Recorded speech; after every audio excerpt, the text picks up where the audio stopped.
this world is such a, and when I say this world, I mean it. I don't mean in an ideal sense. I mean in every day, every little thing you do. It's such a, gimme, gimme, gimme.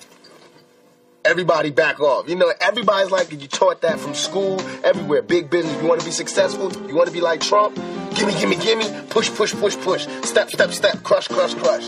That's how it all is. And it's like, nobody ever stopped. Just, you know, I feel like, instead of us just being like, slavery's bad, slavery's there, bad whitey, bad whitey. I mean, all right, let's stop that. And everybody's smart enough to know that, I mean, we've been slighted, and we want ours. And I don't mean by, like, ours, 40 acres and a mule, because we passed that. But we need help. I mean, for us to be on our own 2 feet, us meaning youth, or us meaning black people, whatever you want to take it from, for us to be on our own 2 feet, we do need help.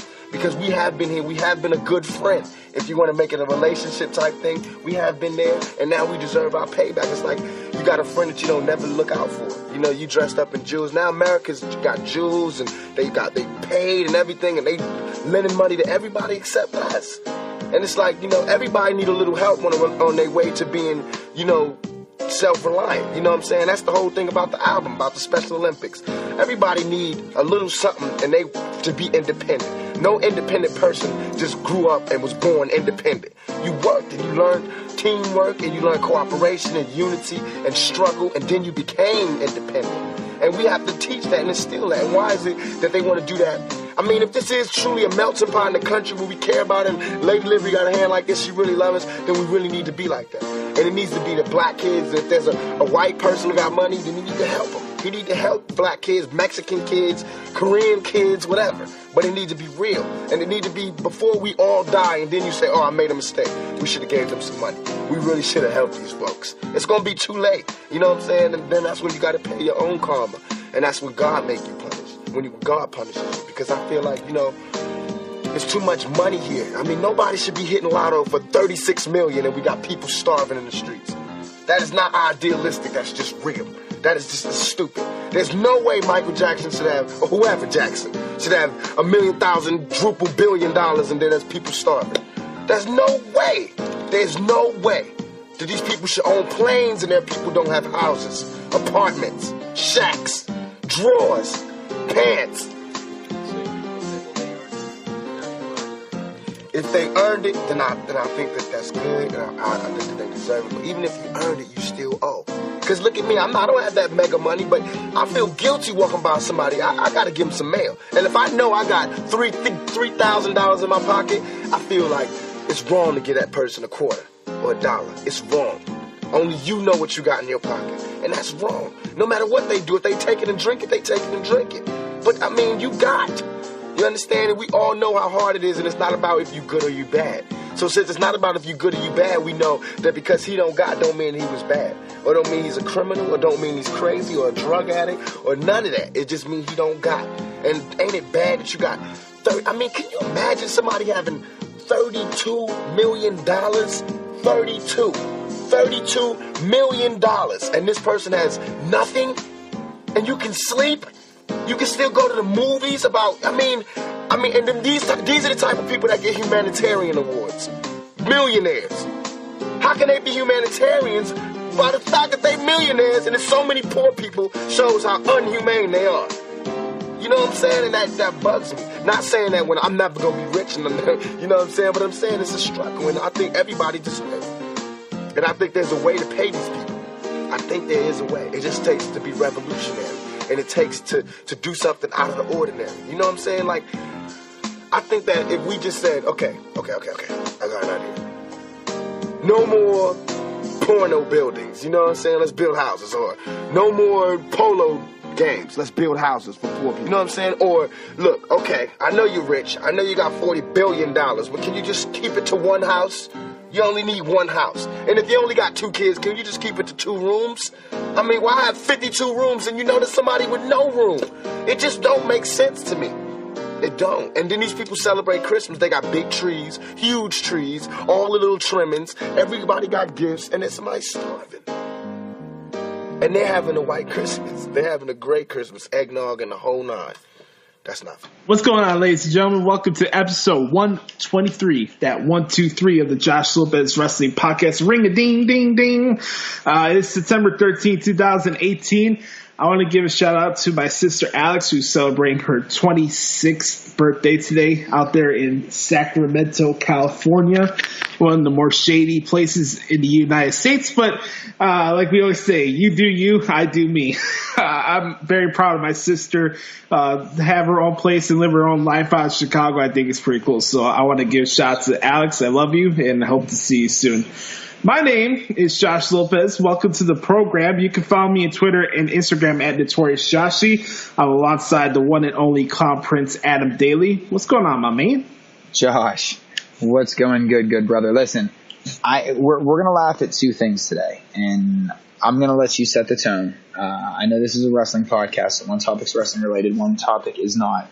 So you tell me what we start with, but these are going to be our first two topics because we need to discuss some things. And it's not booking and it's not characters and there's some characters involved here, but Josh, one, we got to talk about Ric Flair and his fifth marriage, just on principle. And Josh, I also want to talk about all the, I like to call them quote unquote storm partiers, like the people that stay around for hurricanes and have like hurricane parties and what's going on in North Carolina right now. Because I've been watching like all these people get interviewed, like that stayed back, and I have some favorite quotes that I'd like to toss out there. So Josh, it's your show, brother. You tell me. There's two topics, and then I'm sure we'll get to wrestling at one point. Flair's wrestling related. Yeah, we're going to start off with that, but before we get into that, quick business stuff out of the way, make sure to subscribe to the podcast while you're listening to this on Apple Podcasts or YouTube. Subscribe to both of our channels there. Make sure to check out Adam's show, the Third Stringers Football Podcast. I don't have to. I'm not on there. No, you need to shut that hole in your face right now. I'm going to promote your work, man. I'm not on any shows. It's some good football audio, so go check that out. I have my own separate thing that I do. It's called ProWrestlingTranscriptions.com. You can check out my play-by-play articles. It's going to be a busy week for your boy. We got 2 New Japan specials that I'll preview at the end of today's podcast. And, of course, we got Hell in the Cell on Sunday, which we'll talk about in a little bit. Man, it's already here. And we talk about how fast time goes by, and we got a pay-per-view coming up on Sunday, and we'll get into all that fun stuff. And it snuck up on us. It did. It did. But I kind of appreciate the Hell in the Cell is on Sunday because the Bears don't play till Monday, so I'm good. I don't need to worry about football that whole day, so it's all good. Anyways, one last thing before we get to the Ric Flair stuff. Always remember, leave us an honest review of the podcast. Let us know what you guys like about the show, what you don't like. If there are any suggestions, please let us know. And we're trying to make this show for you. And shout out to everybody who listens to the show each week. You guys are fucking awesome. So, yeah, Ric Flair tying up the knot again and again and again and again. I guess one more time, huh? And again, I guess you got to put the fifth one on. Yeah, that's true. Man, I want to give a shout out to Dave LaGreca for busting over because he's the biggest Ric Flair fan out there. And I had a chance to interview Dave a couple times. He's a very cool dude. And he talked about how he actually wanted to be Ric Flair, and even to the point where he had also multiple marriages like Frick. Oh, no, not like Flair. Why am I saying Frick? That's like a baseball award, right? The Ford Frick Awards. That's something. Yeah, I think. Sure, I'll go along with it. Sounds right to me. So so multiple marriages. We all know about the Ric Flair party and love life that he's had over 70 years of his life. He's living his best life, man. The guy had a stroke about a year and a half ago, came back, done some stuff with the company, married a woman that he's been with for a pretty long while, actually.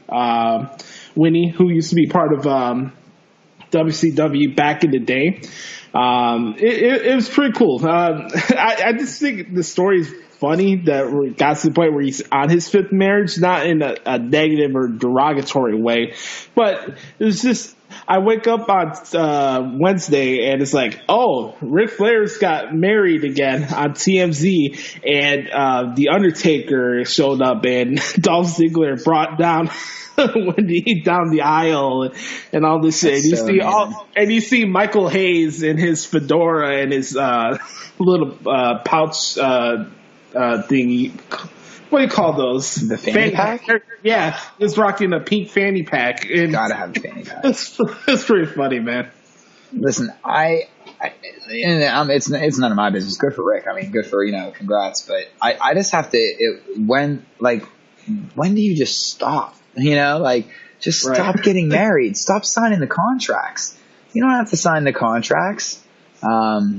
That's why he's broke, right? And he's like constantly giving up his money away. It's like you're constantly gambling. The house always wins. No, I don't know. But I'm a one marriage and done kind of guy. So it's like, if for some reason like this would never work out, I never plan on getting married again. So I don't think I have much to worry about in that capacity. But 5 seems like a lot. He's got as many rings as Tom Brady, and that's crazy. Right. Brady just earned his a different way. Yeah, that's true. We could argue both earned them by deflating balls, but that's neither here nor there. Mm-hmm. And you don't have to get married to have waterfall. I'm gonna throw that out there. I still don't know what that means. I'm old. I'm just old. Yeah, Dolph must have a good relationship with Rick to even have something like that go down. And he's bringing his wife down the aisle. So, I mean, cool, man. He's in good spirits. That's what I want to see as a wrestling fan. This guy lived a hard life, man. He survived a plane crash. He had a stroke. There's been he's brave enough to get married 5 times. So, yeah. He's one of the toughest motherfuckers you'll ever see in your life. Listen, Rick, we love you. We all love you. The day I met him and shook his hand, it changed my life. I felt like when our auras grabbed hold of one another, they blended and it turned into something magical. But he doesn't have to be the best at everything. Like, he doesn't have to hold every record. Rick, you don't have to keep getting married. You're good, brother. This is the last one, please. That's all. You know what though? Would it be extra boy? Would it be realistic? All kidding aside, though, it wouldn't be the story of Flair. Like I said, and I know, Josh, I hate that I'm saying this to a Bears fan, but what Aaron Rodgers did this past week, it's just like you kind of knew. It's like adding on to the legend of. Ric Flair almost has to get married one last time just to add on to the legend of. You know what I mean? Like, it's just another one of those stories that he got married for his 5th time at age. How old is he? I think he's in his early 70s. Like, I won't live to be that long, and he's still marrying people, like my age, right? Like, how old is his wife? I think he's 40. I think so close to my age. Yeah. So Rick, keep doing you, man. I won't even. I'll be 6 feet. No, I'm not gonna be that. I'll never be 6 feet deep. Ric Flair is a real life movie. Absolutely. He is. And dude, I think that's why he worked so well as a character too. I mean, that 30 for 30 special. That 30 for 30 special he did last year was really got a lot of praise for it and a lot of attention. Like, I could picture a Ric Flair biopic doing as well in the movie theaters as it did on ESPN last year. Yeah, no, I you know what would you, and I mean, we always say this, but my thing is, who could really play Ric Flair? And really, you know what I mean? And it would be like years down the line, and I'm sure somebody could, but as somebody that, like, we saw Will Smith play Muhammad Ali. I don't know if I could see somebody play Ric Flair. I wasn't alive for Muhammad Ali's boxing career, but I don't know if I still couldn't see, as great as Will Smith is, I still couldn't envision him as Muhammad Ali.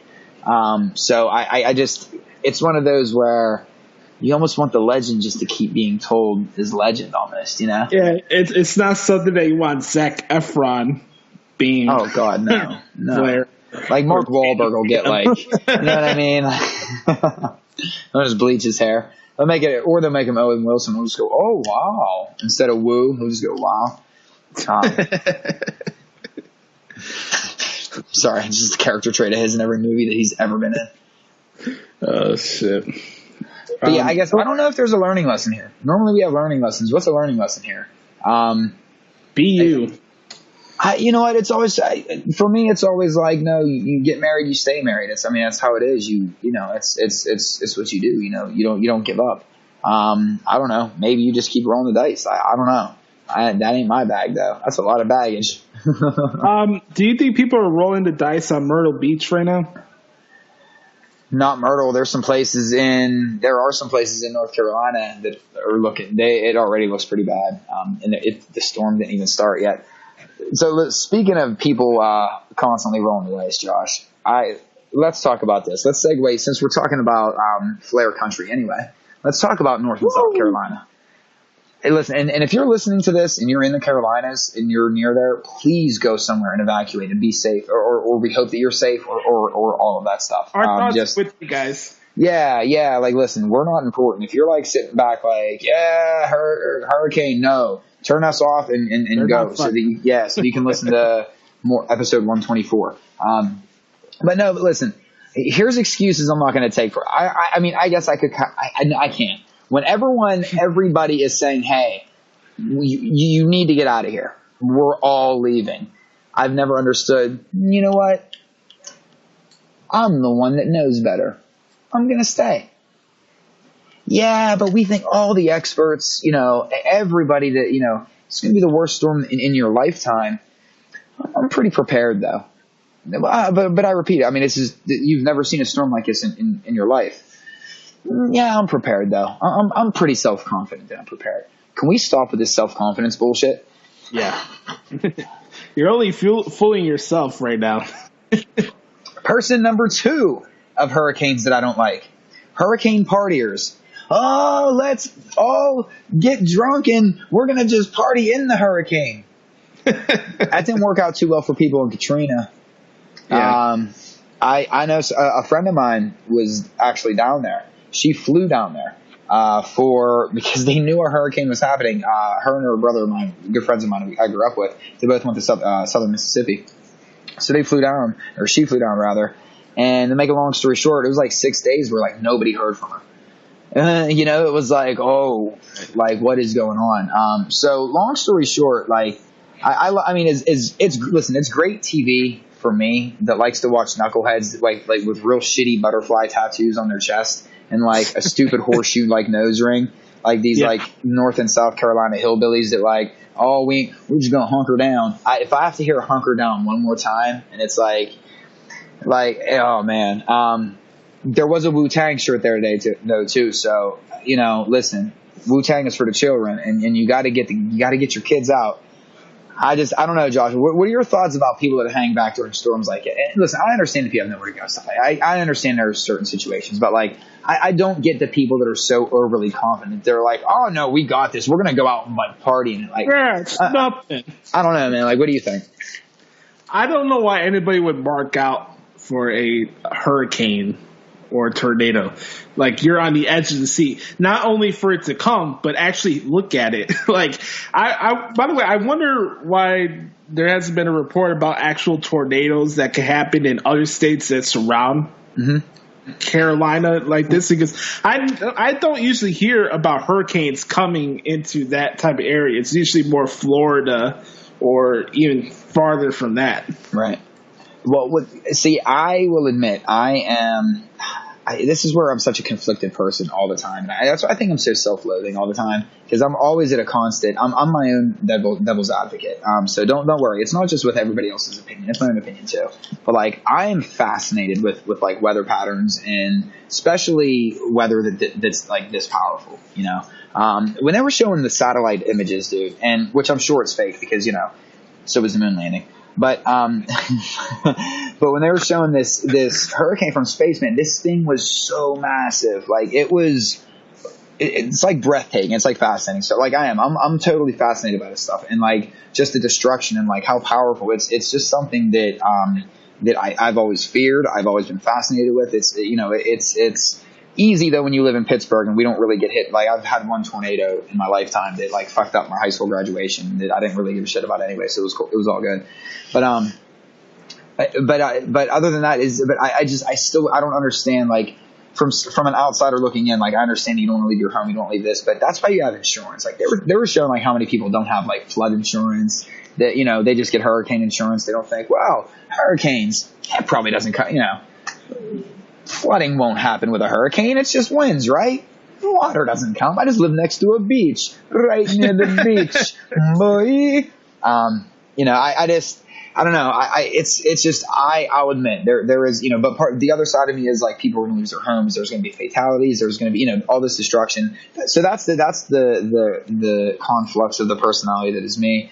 And that's, I guess, like, where my bipolarism is absolutely, on, you know, but I'll admit I'm going to be an idiot that's watching a storm for the next couple of days.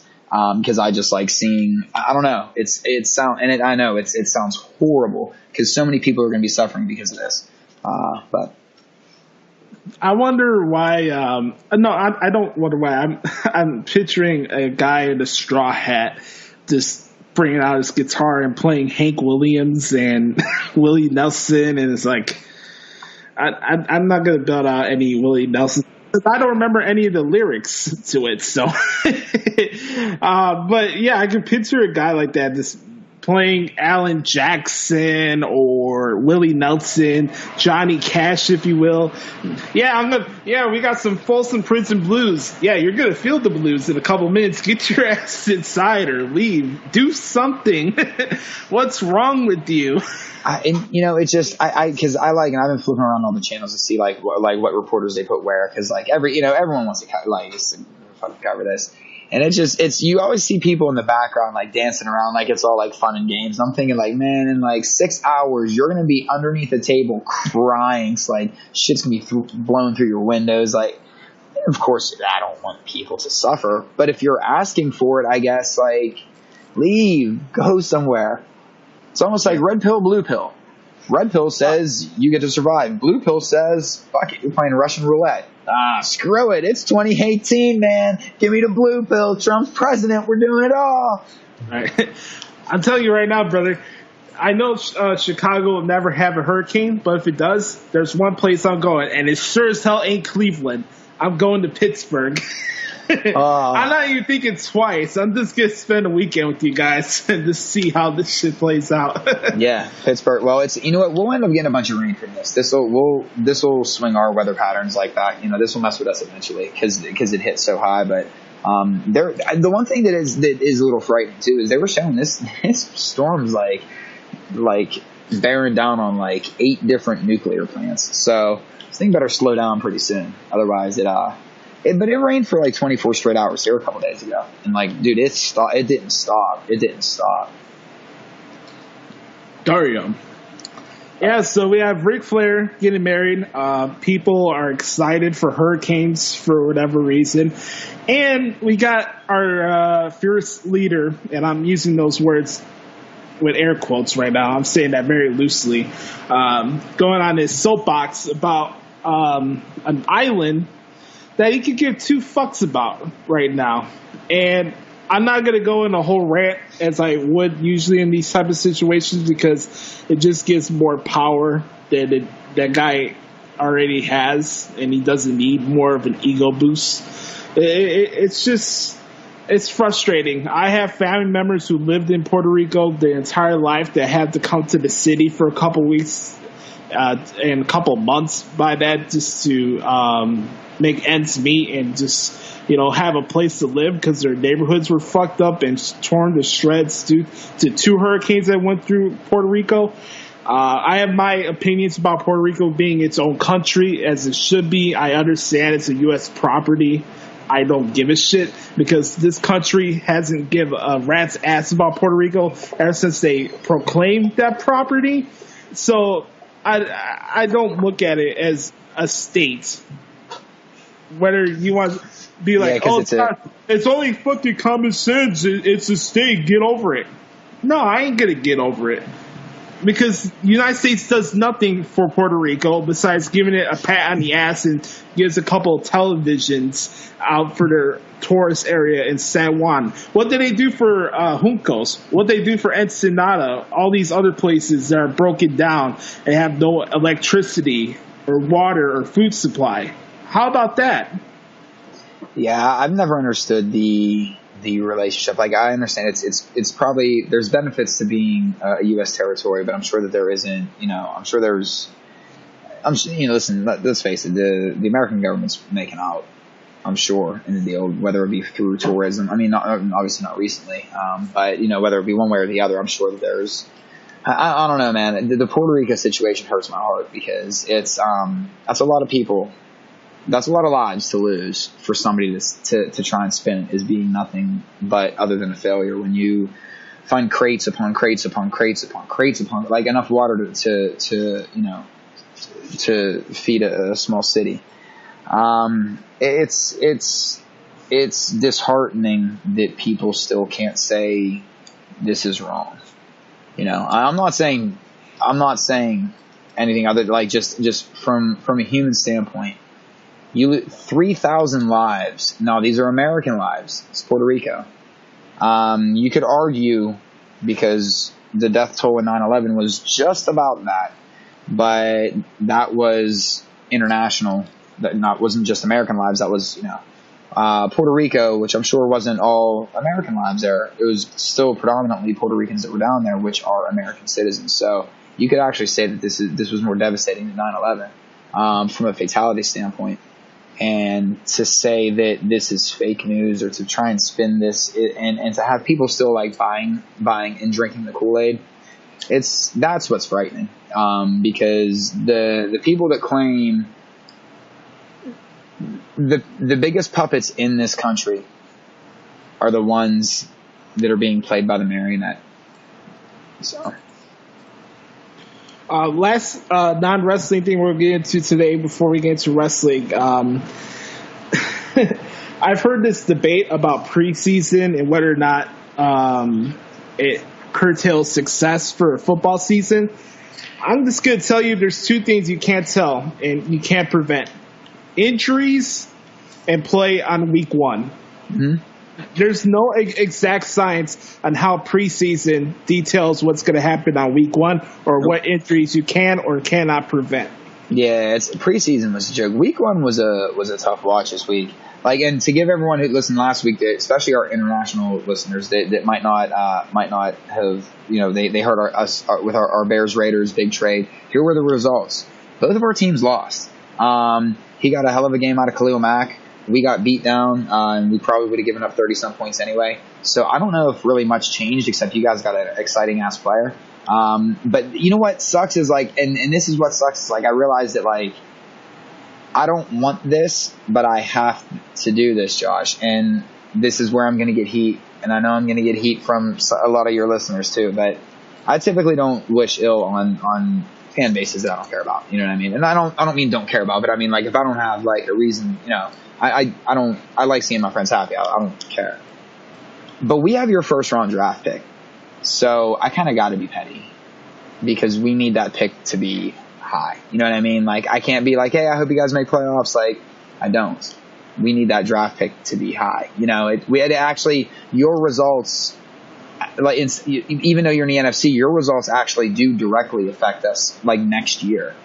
And I feel so shitty about that because I don't want to sit here and be like, screw your Bears, I hope they lose. You know what I mean? But, like, as a Raider fan, I need that draft pick to be high.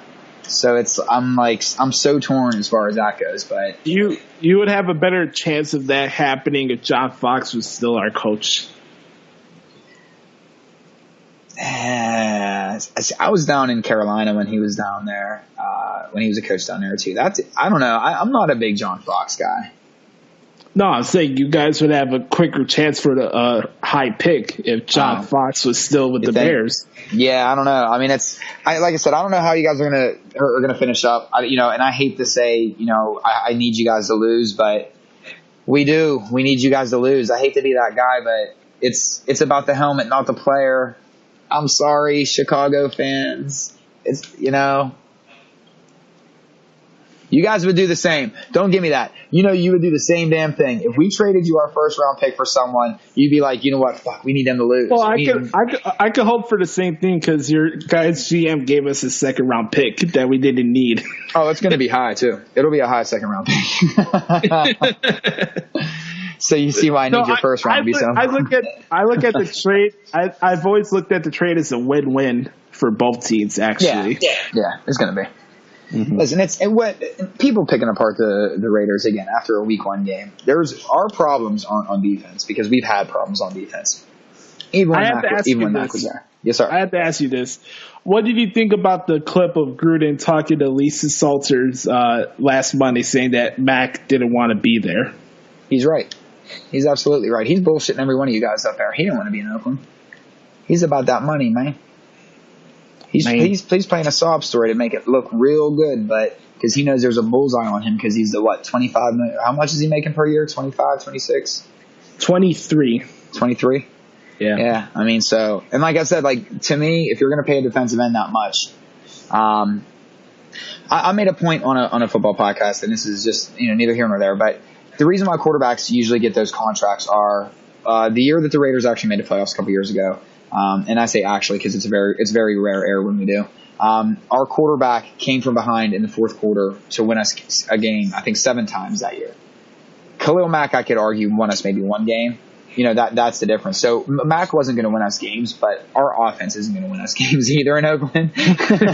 So we needed things for the future and stuff like that. But no, man, Mac didn't want to be in Oakland. He didn't. He's playing the sob story, but he absolutely shut down communications. His agent, and I'm not blaming him though. I want to make it clear. None of us really know what goes on in the NFL, and it seems like right now, and I'm including this move to Vegas in the way that because Oakland offered the Raiders a stadium, and there's a lot more to the Raiders move to Vegas than meets the eye. And one of them, I believe, is getting that stadium, the average stadium cost. They need that up because teams aren't paying money for stadiums, and they want these futuristic stadiums. They want this. So just like in baseball for the longest time, they were doing that with pitchers' contracts. Your agent would make you go to the Yankees instead of staying with the Indians just because you'd make more money and it would drive the market up. It would drive the average up. I think ultimately that's probably what happened here with Khalil Mack. I don't think that, I don't think it's anybody's fault. That's why I'm not, there's no resentment. It just sucks that for a season I got to hope you guys lose. That's all. It's only 1 year. It's 1 year, and then it's because the next year's first rounder, it'll be a whatever, but it's just for 1 year. It's one of those things where just living here in the city where there's a lot of fans in Chicago that want the team to fail more than they want to succeed. Really? And see, that's bizarre. I find that interesting because more and more over the years, as I listen to sports talk radio, and I really dive into the sports scene in Chicago as I am into wrestling. There's 2 things I know very well of what opinions are on both spectrums of sports and wrestling. And it's one thing to be scarred and frustrated through years of losing. Trust me, besides that Super Bowl team in 2006, it's been crappy season to Jay Cutler to Craig Krenzel. Well, hold on now. We're about to compare. I know you went through the ratings. I know you're going to say that, but I'm speaking as a guy who's only 24 years old, and the majority of my life has been below average offenses and defenses that could just barely get us a wild card spot. So I understand frustration where we live in a big market and we want the team to be better. And I never look at football or sports in general and be like, oh, I'm just going to say things to be realist or this, that. I'm just going to give my opinions on the team. I told you last week I think the team's going to be 9-7. Mm-hmm. I didn't say they were making the playoffs. I didn't say they were going to be instant Super Bowl contenders or this, that. I put a post out on Facebook the other day that I said whether win or lose on the game Sunday, this year for me is about progress. I want to see progress. Mm-hmm. I'm tired of seeing 5-win football seasons. I'm tired of seeing 3-win football seasons. Can you give me 7? Can you give me 8? Is it too high of an expectation to have 9 wins? Is that being too optimistic as a sportsman? But I find it interesting in this city that we rather just be like, oh, what's the point of watching? Oh, they're just going to lose every game this season. Tell me what in that game, besides the comeback on Sunday, that's going to tell you that this is going to be the worst team in football. Because from what I saw, and I know you can't make full assumptions on football. I think that's silly. Especially week one. Yeah, how you have overreactions on week one. But I don't know, for what you saw on Sunday from both sides of the ball, it's going to tell you that this is going to be the worst football team in the NFL, besides the Raiders wanting us, the Raider Nation. No, listen, the Bears were definitely better than absolutely better than what I thought they were going to be. And they're going to be a nice average team this year. And I don't mean that to, like, people are going to take that, an average team. No, that's listen, right now, there's a lot of average teams. Anything's better than 5-11. I'll take average. Right. Because, like, okay, so you got to remember, I'm like 38 years old, and I've been following the Raiders since their last Super Bowl victory, because that's kind of like when I first started getting into football. So that was in 84, I believe. So 83, 84. So yeah, 83, I think. So now we're talking since then, Josh. I had to deal with Marcus Allen leaving. I had to deal with Bo Jackson's injury in the AFC Championship game against the Buffalo Bills. Mm-hmm. I had to deal with the Tuck rule. I had to deal with us moving back to Oakland from Los Angeles, which was the better move, but still didn't make it easier for, I had to deal with Jamarcus Russell, which is just that killed Al Davis. I had to deal with Derek Carr's injury, you know what I mean? But because, and not to mention being the most feudal team of the 2000s, you take off those first couple seasons in the 2000s, 2001, 2002, take away those 3 years, and we've had one winning season since. And what's crazy, and like ugly winning, like losing seasons, like 3-13, 4-12, just garbage seasons. But the frustrating thing as a Raider fan that and Raider fans, I'll admit, Josh, we're a little bit overly still passionate, and always we're kind of like whatever, who cares? Even if we suck, we're going to tell you we suck, and we're still just going to flip you off in the process. We're like those fans, Mm-hmm. But it is frustrating for a team to constantly just lose and lose and lose. And as a Raider fan, you come to expect it, like, whenever things are starting to turn around. That's why the year that they were actually, like, really lighting it up a couple years ago, everyone kept saying, man, you just gotta I don't understand just enjoy it. And I'm like, you don't get it. As a Raider fan, you're waiting for that shoe to drop, No other team has their coach trades their coach, then faces him in the Super Bowl. And so that he knows your playbook. Like, you know what I mean? Like, how Raider is that? You trade your coach just to face him in the Super Bowl, so he knows exactly what you're going to do. There's nothing more. And $100 million. Jeez, yeah, right. So there's certain things as a Raider fan, you understand that even when it's it looks like things are going to get better, the other shoe always drops. So you sometimes you take the petty victories, sometimes you take the moral victories. You just take it where you can get it, because it's hard being a Raider fan. It's shaved at least 10 years off my life, at least. Speaking of being petty, I'm going to be petty for this next segment, because for me, I think Evolution is going to be the show of the year out of everything we've seen this year. Mm-hmm. From Wrestle Kingdom to Mania, through SummerSlam, through All In, through the Mania show they had in June. I watched a lot of wrestling, maybe too much wrestling if you ask other people and know some of the shows I cover each week. But for me, I'm going to get more satisfaction of seeing Evolution be one of the top tier shows from an entire standpoint, not just booking or matches or anything that surrounds it. I think this is a show that has more profound impact than just regular shows like that. I think Evolution is going to have more of an impact than All In. I think Evolution is going to spark more of a conversation than Slammiversary did a couple weeks ago for Impact Wrestling. And it was a good show. For me, I want to see Evolution be the best show of the year, because in a lot of ways we talk about it on the show each week, the women have been the best part of a lot of wrestling in a lot of different companies. And the fact that each week I keep going on Twitter and seeing these pontifications of what the show's going to be, and you got these reports on the dirt sheets about, oh, really low sales for Evolution pay-per-view. Oh, this is another indicator of how booking affects shows and this and that. And all the cynicism and strange cynicism that's been attached to this show since it's been announced, it's made me become petty in a way that I want that show to be so badass that it spits in everybody else's face that said that it was going to suck. So for me, I'm going to be petty and say Evolution is going to be the show of the year, and it hasn't even came by yet.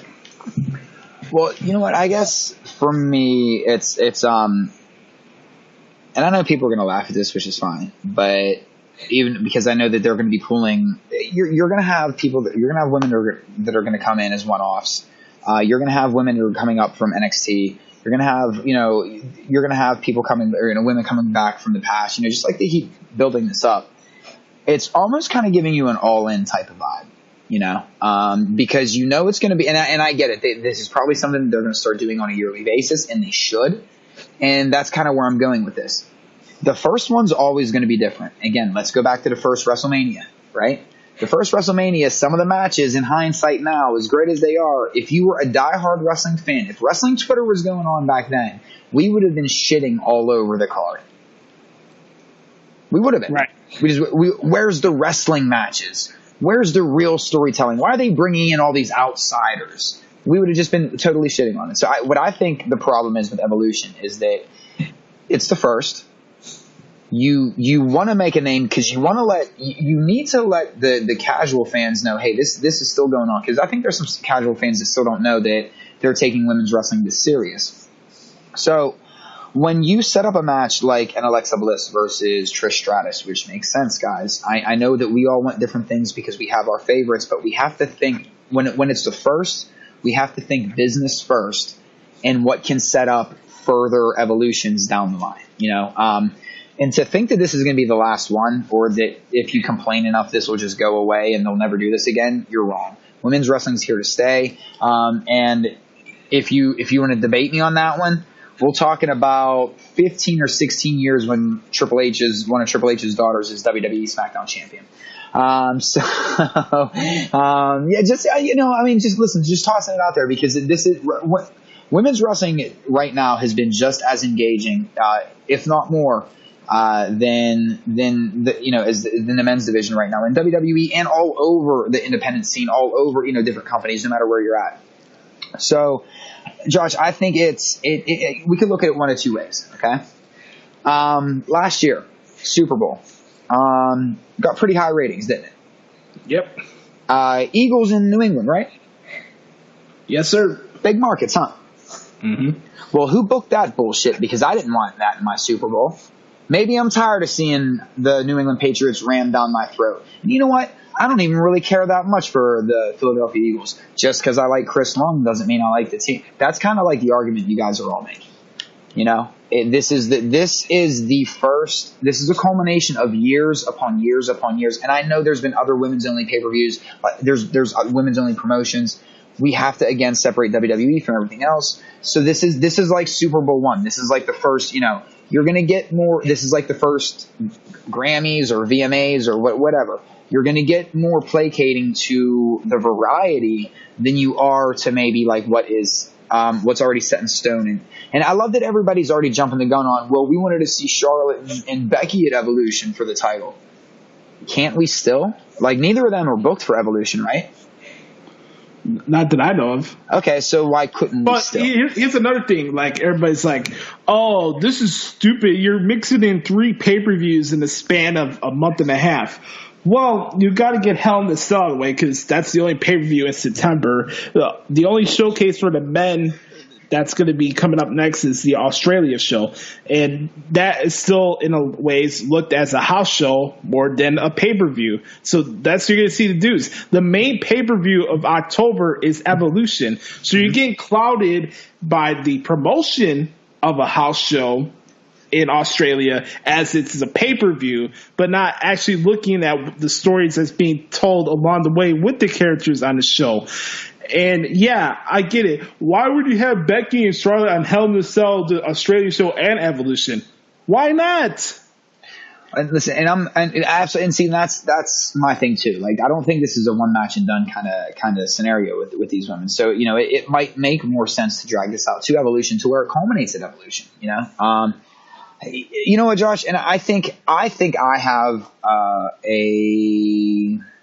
I have an idea too that I think is a lot of people's reasoning for. I don't want to say kind of like down talking this already, but like, you know, it's funny for everyone saying that they're trying to tell too many stories and they're building 3 different pay-per-views, which we talked about this. I actually like that they're doing this, because this is no different than what Marvel just did with the Infinity War universe, you know, building up to that. But people thought that was the most brilliant thing ever, bringing out like 85 million movies leading up to the Crisis on Infinite Earths payoff at the end, basically. So that felt clunky and it felt forced and it felt, you know, but there were certain ones I didn't watch. I didn't complain about them. I didn't bitch about them. I didn't whatever.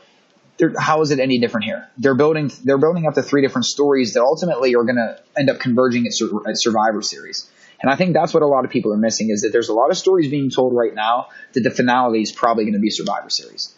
Some I do believe probably at, definitely at the Greatest Royal Rumble, whatever Australian thing. Well, let's call it the Aussie Open. We'll get some finality on Taker Triple H there. Okay, cool. We're gonna get some finality probably at Evolution, maybe with something here or there. Hell in a Cell, sure, but I think Survivor Series is where a lot of things are gonna come in, are gonna tie in. I like that they're trying different things. They have people guessing, and the usually boring fall season, they're kind of. And if keeping you listen you on your toes, if you listen to people, they're telling us too many stories. Well, you always say it's boring, so now they're trying different things, and it's working. Go ahead, Josh. If you have all these questions, then why is the product so predictable? That's what I'm trying to figure out. Exactly. And you know what, brother? I think that's part of it too, is I think that a lot of people, and I say they, but if I say they, I mean the internet mark that thinks they got it all figured out. And I'm not generalizing all internet wrestling fans. I'm talking about that 10% that we talked about last week that ruin it for everybody. The 10% on either side. So the 1 out of 5 Twitter user that is on there just to be a dick.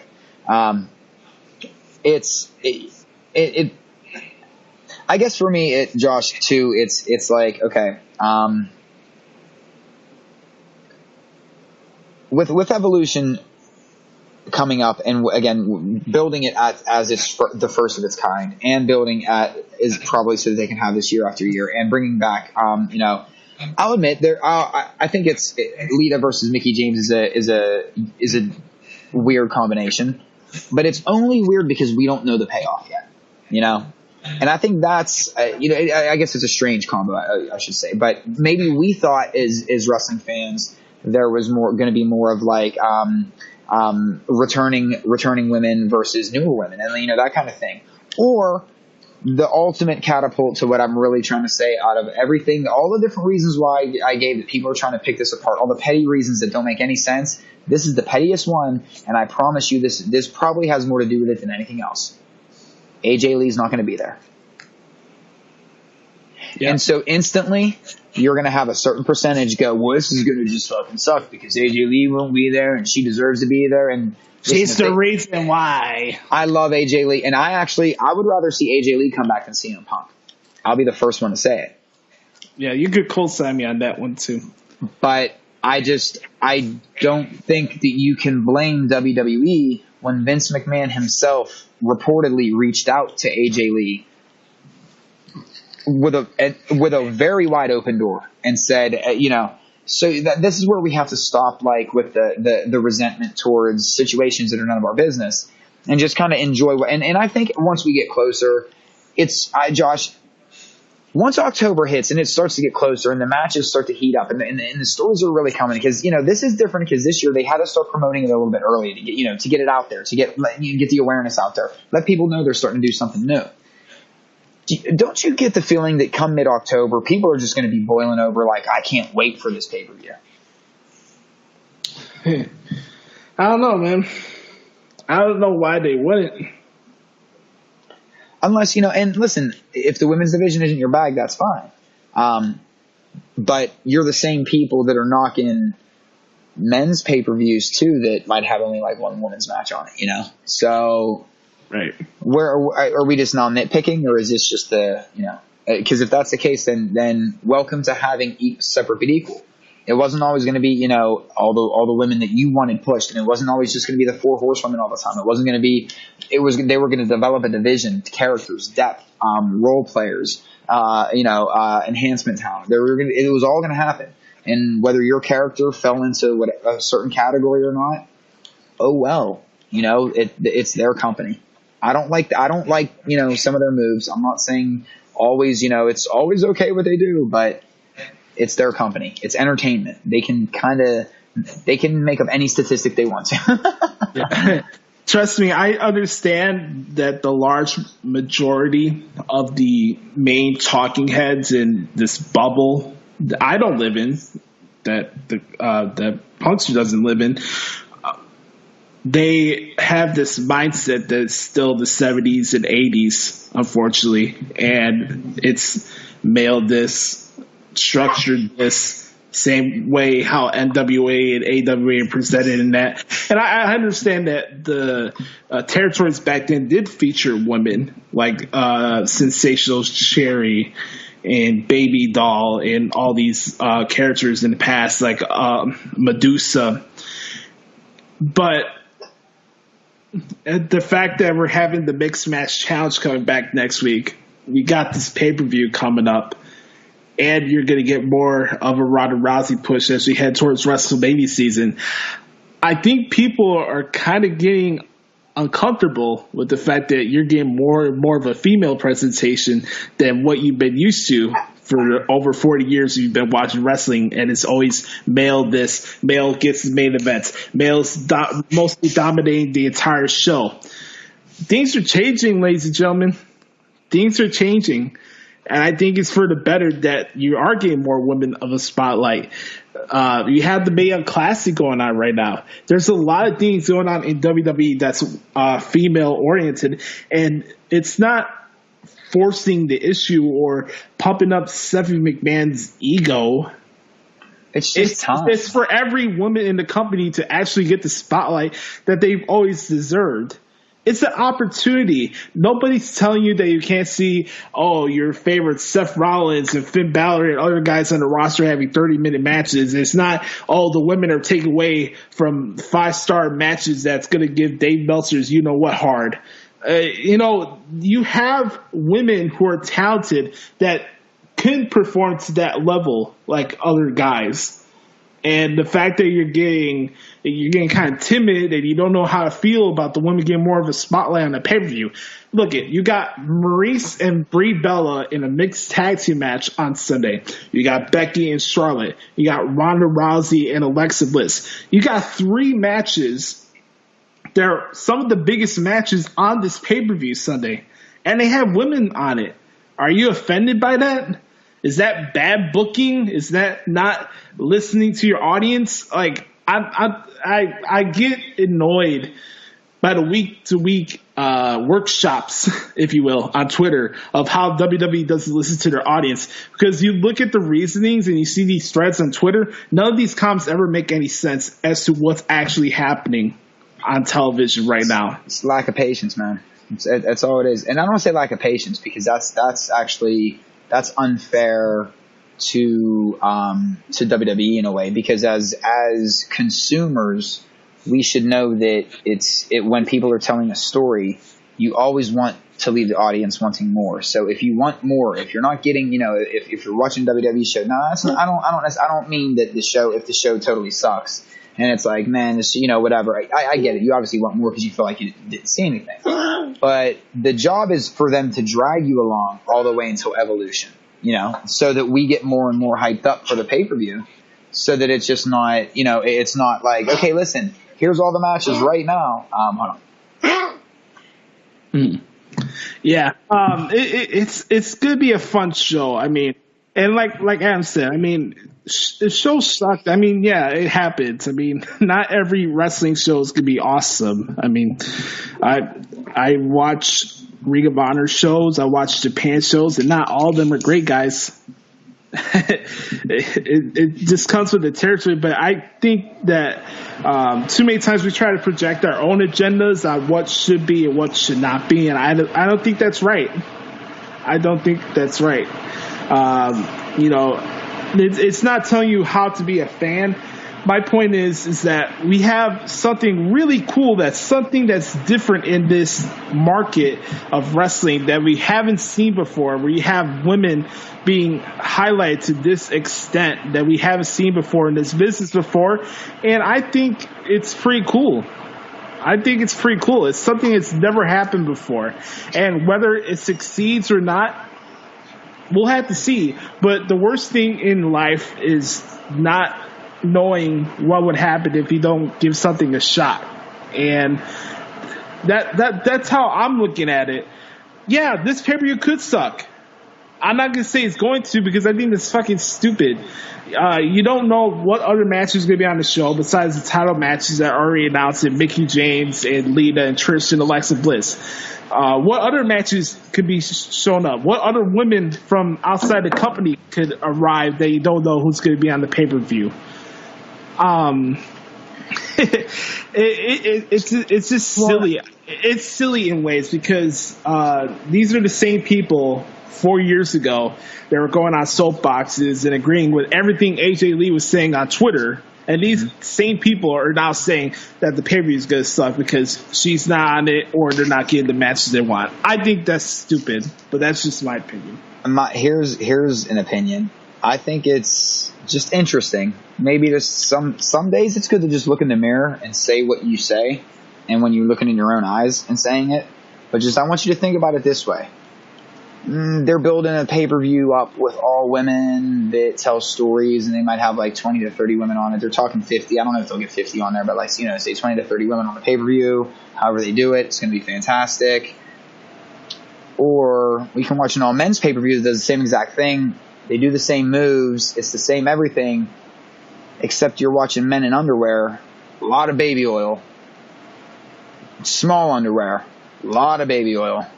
Especially if it's a Joey Ryan match, there's definitely a lot of baby oil. But you get what I'm saying. Yeah. I think that the inability to differentiate between the art form and male versus woman is completely bullshit.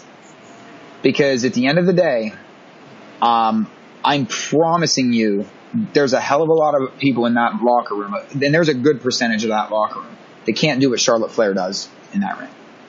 Nope. It's different. I know it's still a sport. I'm not saying it's not, but this is an art form that's a sport. And this is something we talk about ad nauseum, but ultimately, brother, I think that's where we're seeing out with this. It's the inability to look at professional wrestling, sports entertainment, whatever you want to look at it, storytelling, simulated athletic competition. It's the inability to see it as that. And it's your chauvinism sticking out that you look at men and women differently. Period. That's ultimately 100% unequivocally what it is. And and there's certain people that think that women shouldn't fight, and it's a moral thing with them where they feel like it's disrespectful, women shouldn't, but that's a whole different thought process, but that's an opinion, that's a belief, and I'm not knocking that. I'm knocking the people that are like, well, they just fucking suck, they ain't got any talent, they're just okay. We all know Sin Cara, nicknamed Botch Cara. You know what I mean? With that he fell off. He was always the and I'm not trying to pick on Sin Cara by any stretch of imagination, but let's not try and play like every male superstar that walks into that ring is like a 5-star athlete either. Right. I want to give a shout out to Kevin Owens for reminding people that Monday Night Raw is a television show. I think I mentioned this a couple weeks ago, where everybody's like, "Oh, why would Kevin Owens quit if he? Why would Kevin Owens show up a week after he quit the company?"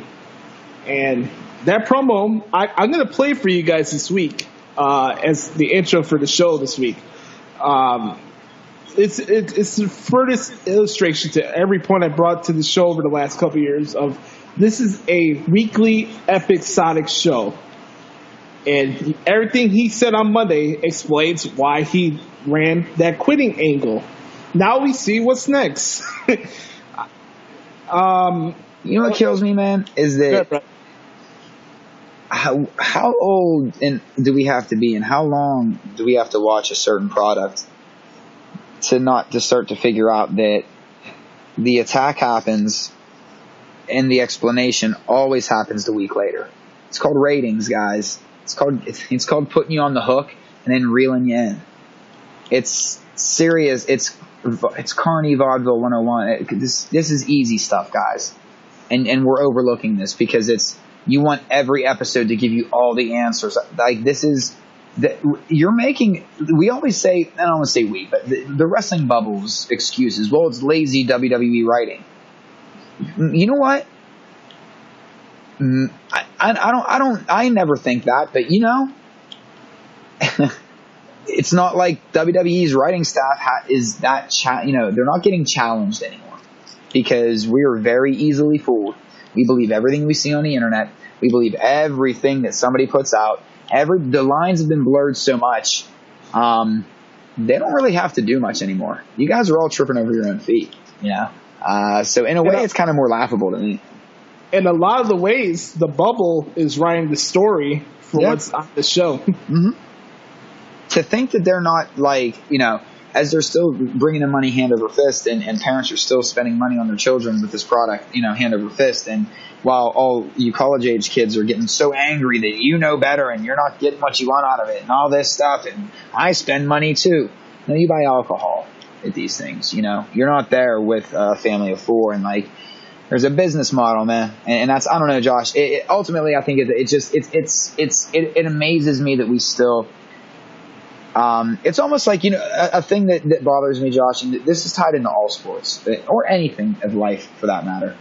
Yeah, I don't like a saying when they say when people all say, well, people are overpaid, they make too much money. That's the most subjective thing, and here's why. I think that when we sit here and we say, well, you know what, they make too much money. They don't, what do they do that they make that much money for? Well, you know what, you don't know, and we don't, and I'm sure people will instantly throw out athletes and this and that and whatever, but you don't know how much money that athlete could bring to the city or whatever, who feels the residuals from that. Instead of saying, oh, why do they make that much money? Why don't people say, you know what, I don't make enough money? Josh, right. How come people don't know their own worth? That's I don't look at it. I don't hate on other people's riches. I know what my worth is, and I know what my worth is. I know what my going rate is. And you're either going to pay me and get a good job, or you're going to go somewhere else and you're not going to get a good job. I don't care. I'll get work, and I do get work. So there's no sense in hating on. I hate this hating the game over the player, because right now these next couple pay-per-views, it is, dude, brother. These next couple pay-per-views are absolutely. There's a lot of business behind it, but there is a lot of first behind it. There's a lot of significance behind what they're doing, and everybody is just picking it apart, because in a way, the boys' club's being broken apart. Yep, that's all I'm hearing, man. Right. That's that. So, and the reason why I bring up the financial thing, because you always hear that around football season. Again, don't worry about what other people are making. Know your own worth, and if you're not making what you think you should be, go find a job where you are. Otherwise, you're not worth what you think you are. And on the flip side of it, to not understand the business side of what's going on in Australia, what's going on with Evolution, along with the firsts, and to try and ignore those just to placate the 10% of the wrestling fan base that's in the bubble, that's on Twitter, that does podcasting, that does all this stuff, you're being short-sighted, naive, selfish, and downright delusional. Right. I want to mention a couple things from Raw this week that stood out to me. I really like this pairing with the Authors of Pain and Drake Maverick. I think it's gonna be pretty cool. Even that little promo thing they had before they came out. By the way, those two guys they wrestled. I wouldn't be surprised if they try to reenact the Dominoes, Deuce and Domino. Hey, Drake Maverick looks like if when I was a senior in high school, if I was a Shield member. Like back, I had the bleach blonde hair slicked back like that, legit. Like, and I don't know how old or how tall Drake Maverick is. But I know we're probably about the same height. So that literally looks like an 18-year-old me walking down the aisle. But yeah, man, I like this pairing. I think, I know a lot of people are questioning it. But this is one that I think that long term, he's a hell of a personality, man. He's a hell of an entertainer. And I was kind of on the fence with Authors of Pain needing a voice piece. I didn't think they needed Ellering anymore. Like, I was okay with it. Like, I thought, I almost like this better. And that's nothing against Paul Ellering either. It just, I don't think he would have wanted to probably do the road schedule, right? That had more to do with it, I think, than anything else, probably. So, yeah, I mean, that's, so I like this because I think it gives Drake Maverick more TV time because I do think, Josh, let me ask this. Do you think later on down the line, they'll start to use Drake back? Because you know how I am with Graves, man. I think Graves could be used in so many different ways. I think Drake Maverick is the same way. And I think keeping him strictly on 205 Live is kind of not – it's kind of holding back his potential a little bit, Do you think this was a good move was this more for WWE? Was it more, was it more for AOP? Was it more for, who wins out of this? Was it more for Drake Maverick? Like, ultimately, who do you think wins out of this pairing? I think both guys win in this scenario because it's a validation for Triple H because he's been producing 205 Live for the past 8 months, I think, after SmackDown, and he sees what Drake Maverick's been doing on the mic in his manager role. And AOP was one of his guys in NXT. It's a good mix. I watch 205 Live each week. The guy can talk. He puts things over. He adds more emphasis to matches and programs. Drake Maverick, Rockstar Spud, whatever you want to call him, he's very good at his job. One of the more talented on-mic people on the world, just like Corey Graves. I think it's a validation because they brought up Leo Rush to be a quasi-manager for Bobby Lashley on Monday. And that caught me by surprise. I thought this was going to be a new Abraham Washington thing. By the way, I don't give a shit what anybody says. AW was one of the funniest guys I've seen on television over the last couple years. It sucks he had to bring up Kobe Bryant in the whole scenario, but I thought he was doing a very good job with the primetime players. I did too. Listen, I think Lashley's been good lately too. Pulling that like my man. Look at look at my man earning his keep. Like little things like motivate me. And he's playing his character pretty well right now. But I just looked up Drake Maverick's 5'4". I'm like 5'9", so that probably would have been that legit is like a senior year me. Don't be surprised sooner or later you see one of these cruiserweight guys going after an IC title too. I'm just going to throw that out there, too. More Triple H is analyzing these performances on 205 Live, I think more of the feedback's coming back to Vince McMahon as well. Let me ask you a question, Josh. Because Drake Maverick is also, familiar with the wrestling ring as a competitor, yes. If AOP were to win the tag titles, theoretically, could they enforce the Freebird rule and he be part tag team champion? I mean, the New Day can do it. I mean, right? I mean, I just, Sanity's one of those cliques that's out there right now or groups that's out there that I'm sure that they would have the Freebird rule. The Wyatts, when they were still a live family. I mean, wouldn't that be kind of a coy way for Drake Maverick to get a title? Just tossing it out there. Just thought, it's not a bad idea. I want to say this, though. Shout out to Nikki Bella and Ruby Riott. I really enjoyed their match on Raw on Monday. I thought that was a very good match. Mm-hmm. Let's see. What else stood out to me? Oh, G. Ambrose. Dean Ambrose's hookup to get out of the predicament of going to jail again. Jesus. G. Ambrose. This is funny. I like Kevin Owens just screaming incessantly in the ring. Anarchy! Mm-hmm. Teflon Owens. How about that? He's the man. Can't do anything soon. Speaking of Teflon, I remember when Taz joined the Aces and Eights, and he's like, "I'm Teflon Taz. You can't touch me anymore." Like, you haven't wrestled for a decade. Why would anybody want to touch you now? But by the way, speaking of Taz, this is another segue. I don't know why we're adding Taz's entrance to Tommaso Ciampa's new song now. I saw that last night. I was like, wow, how about that? Wait, what happened? So I didn't see NXT. Yeah, so Tommaso Ciampa came out for a promo last night, and he did boom, boom, boom, boom, boom, boom before his new song came out. I was like, wow, how about so he actually that? has. So he actually has like an entrance track now, huh? Yeah. Okay. I liked it without in a way. Funny. There was something badass about that.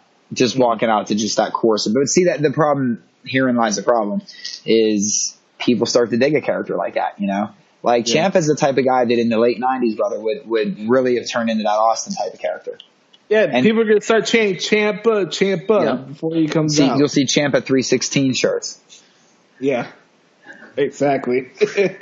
Let's see what else stood out to me. I'll tell you what stood out to me this week. I've been telling Sam for the longest time that her new favorite wrestler is probably going to be Zelina Vega, and I think this week solidified it. Here's why.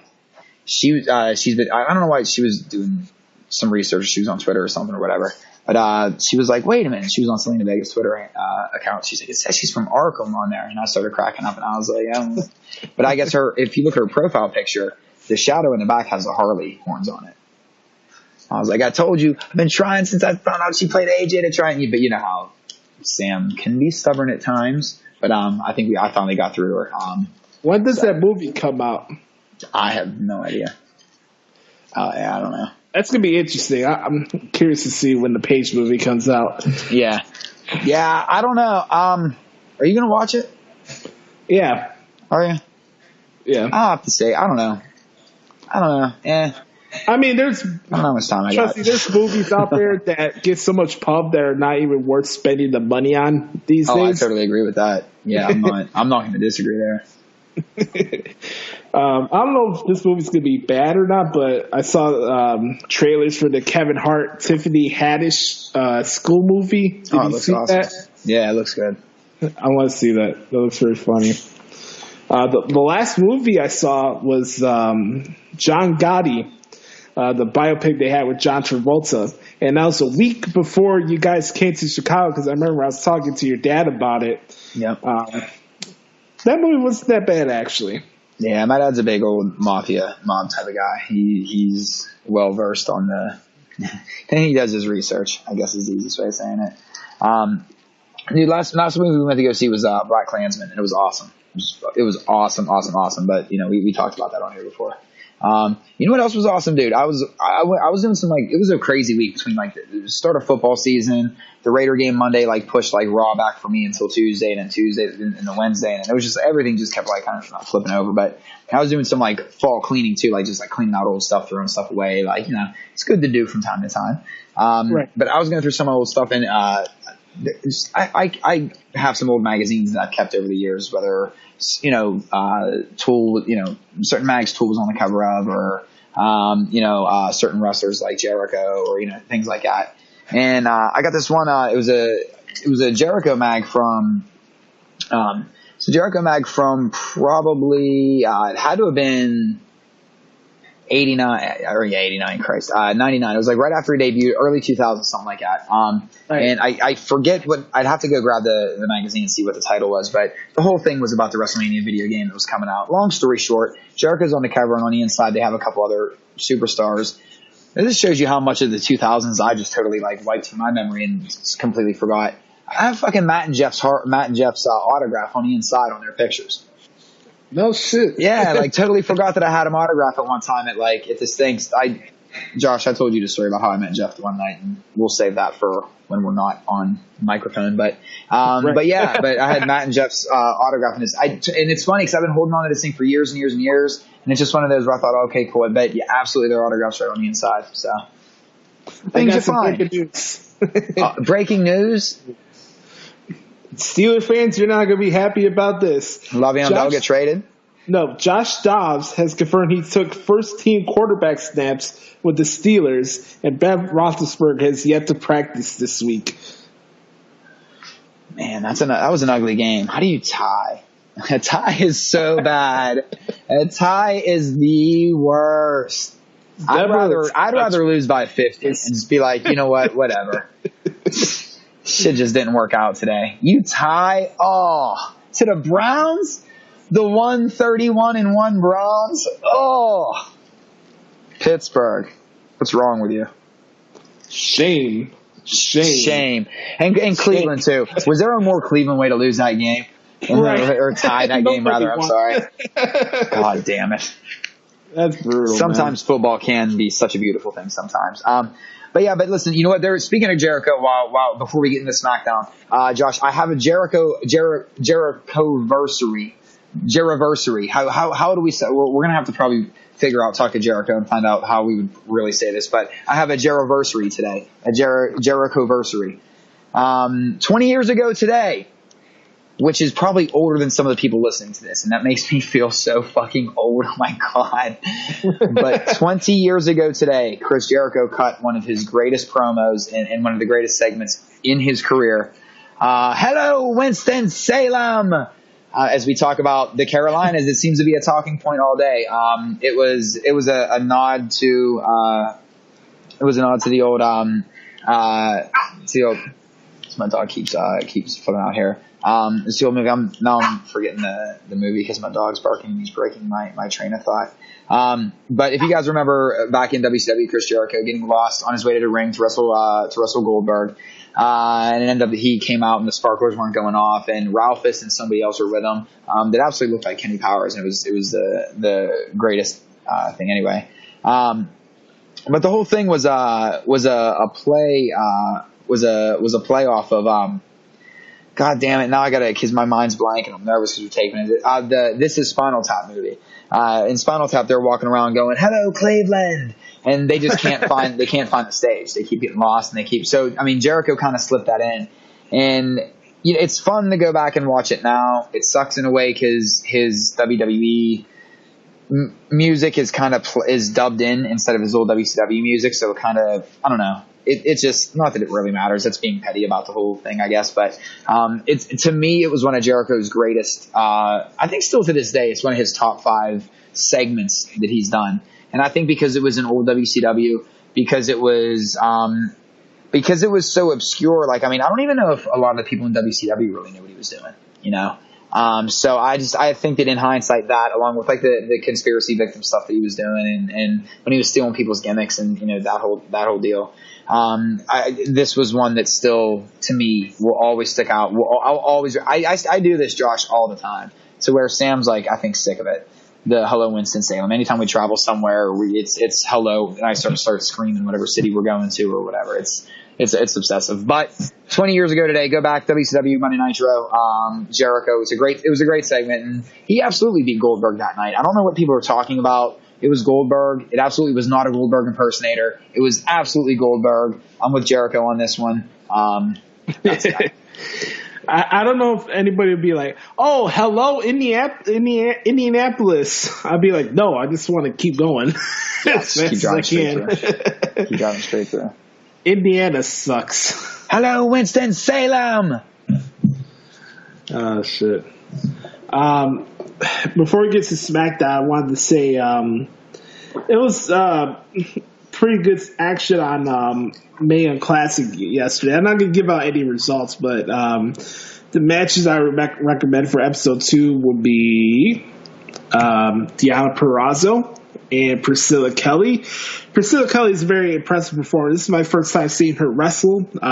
Very, very good wrestler.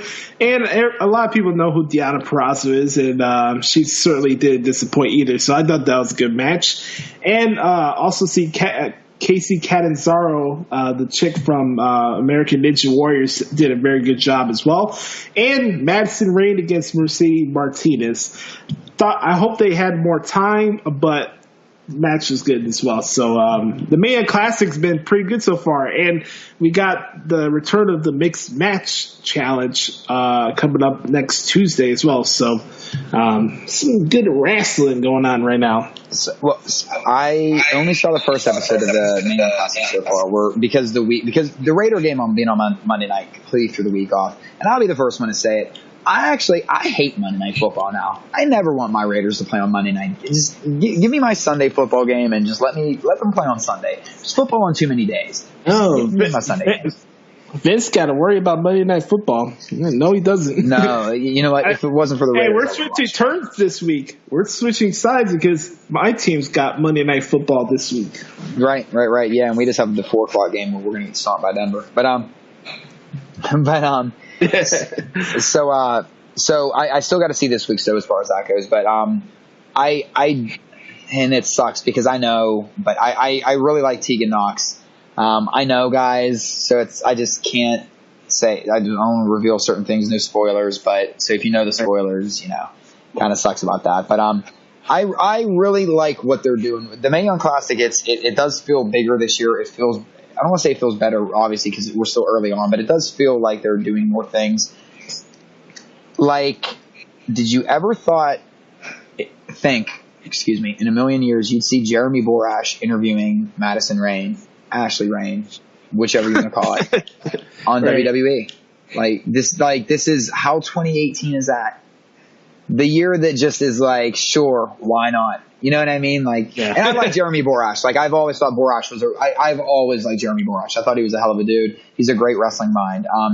And it's crazy how, we're starting to see these. This is just proof, especially with a couple weeks ago them teasing Shawn Michaels. You never say never anymore. Right. When I was setting up my plans for Mania last year for New Orleans, I didn't think Daniel Bryan was going to show up and wrestle at that show. Right. I didn't think I didn't think I was going to see The Undertaker and John Cena. I know some people may have had a prediction or feeling about that, but you'll never know what will happen. I mean, you have certain guesses like a Goldberg or Ronda Rousey that happens here or there. That's part of being a wrestling fan. And we've watched this shit for so long that we could see certain things coming, but there's also things that you don't see coming, like the Evolution pay-per-view, like we were talking about earlier. Having the first ever women's Royal Rumble match. Stuff like that is crazy. See, and I think that alone, Josh, right now, I would still debate anybody that was the better Rumble this year. The women's Rumble was better than the men's Rumble. If not for we love, as wrestling fans, we love what's current, we love what was in the past, and we love what's in the future. And that's what they did there. I think most people said the men's was better because Roman got eliminated last. That's why. But I agree with that. I thought the women were the Rumble that night. And I think when, Sans, Mania, and Survivor Series, SummerSlam, I think the two pay-per-views we're going to be talking about the most, I'll say three. The Rumble, and I would argue that it's because of the Women's Royal Rumble. Money in the Bank, I would argue it's because of Women's Money in the Bank, Alexa Bliss, and the cash in the same night. And Evolution. I think when it comes to the WrestleMania, SummerSlam, those two you always have to kind of separate, even over the Rumble and Survivor, But take those two out. I think the three biggest pay-per-views that we're going to be talking about all year, and I don't think it's by accident that those were three major moments for women's wrestling. Yeah. And just wrestling in general. Those had those big, profound impacts. I always find a weekly barn burner match for 205 Live for you guys. I don't know what's gotten into Buddy Murphy. He's kind of channeled his inner Kenny Omega recently, where he's just having these crazy matches. Every time he has a solo match, it's like 20 or 25 minutes long. And him and Grand Metalik tore this shit up on Tuesday, man. This guy's good, man. You gotta give the dude's props, man. To think about where he was in NXT after that tag team failed, and Alexa Bliss went on to do her own thing, and he's still at the Performance Center. And where he is right now is not only as a performer but a character. The guy he has a good story, and I'm happy for him.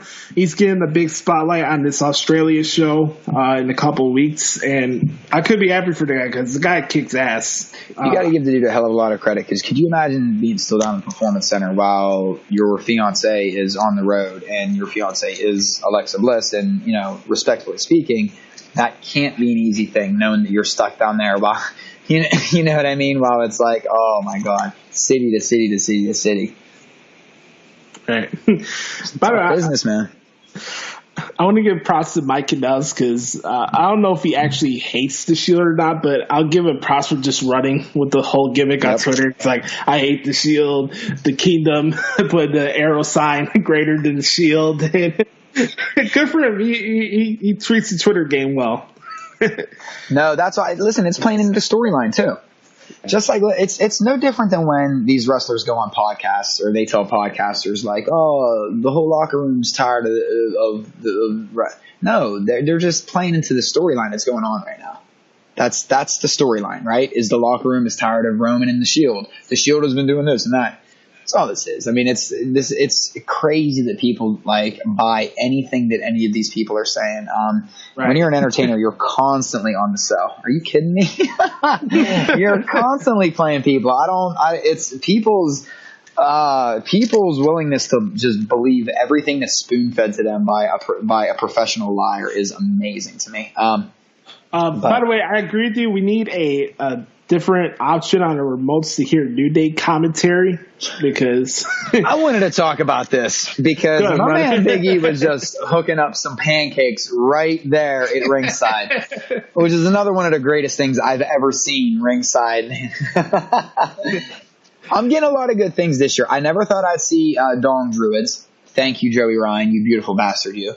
I never thought I'd see just a big thing of pancakes being made at ringside. Thank you, Big E, you big beautiful bastard, you. See, man, this is where it's. I think we do take it. It's the fun stuff, man. Sometimes we get in and we take it way too serious, And I think that listen, we both. I get caught up in it too, and we need these moments sometimes to just break the monotony and remind us that, oh, wait a minute, this is still just wrestling. Let's have fun with this shit. Right. What did you think of Charlotte's match with Sonya Deville on Tuesday? I liked it.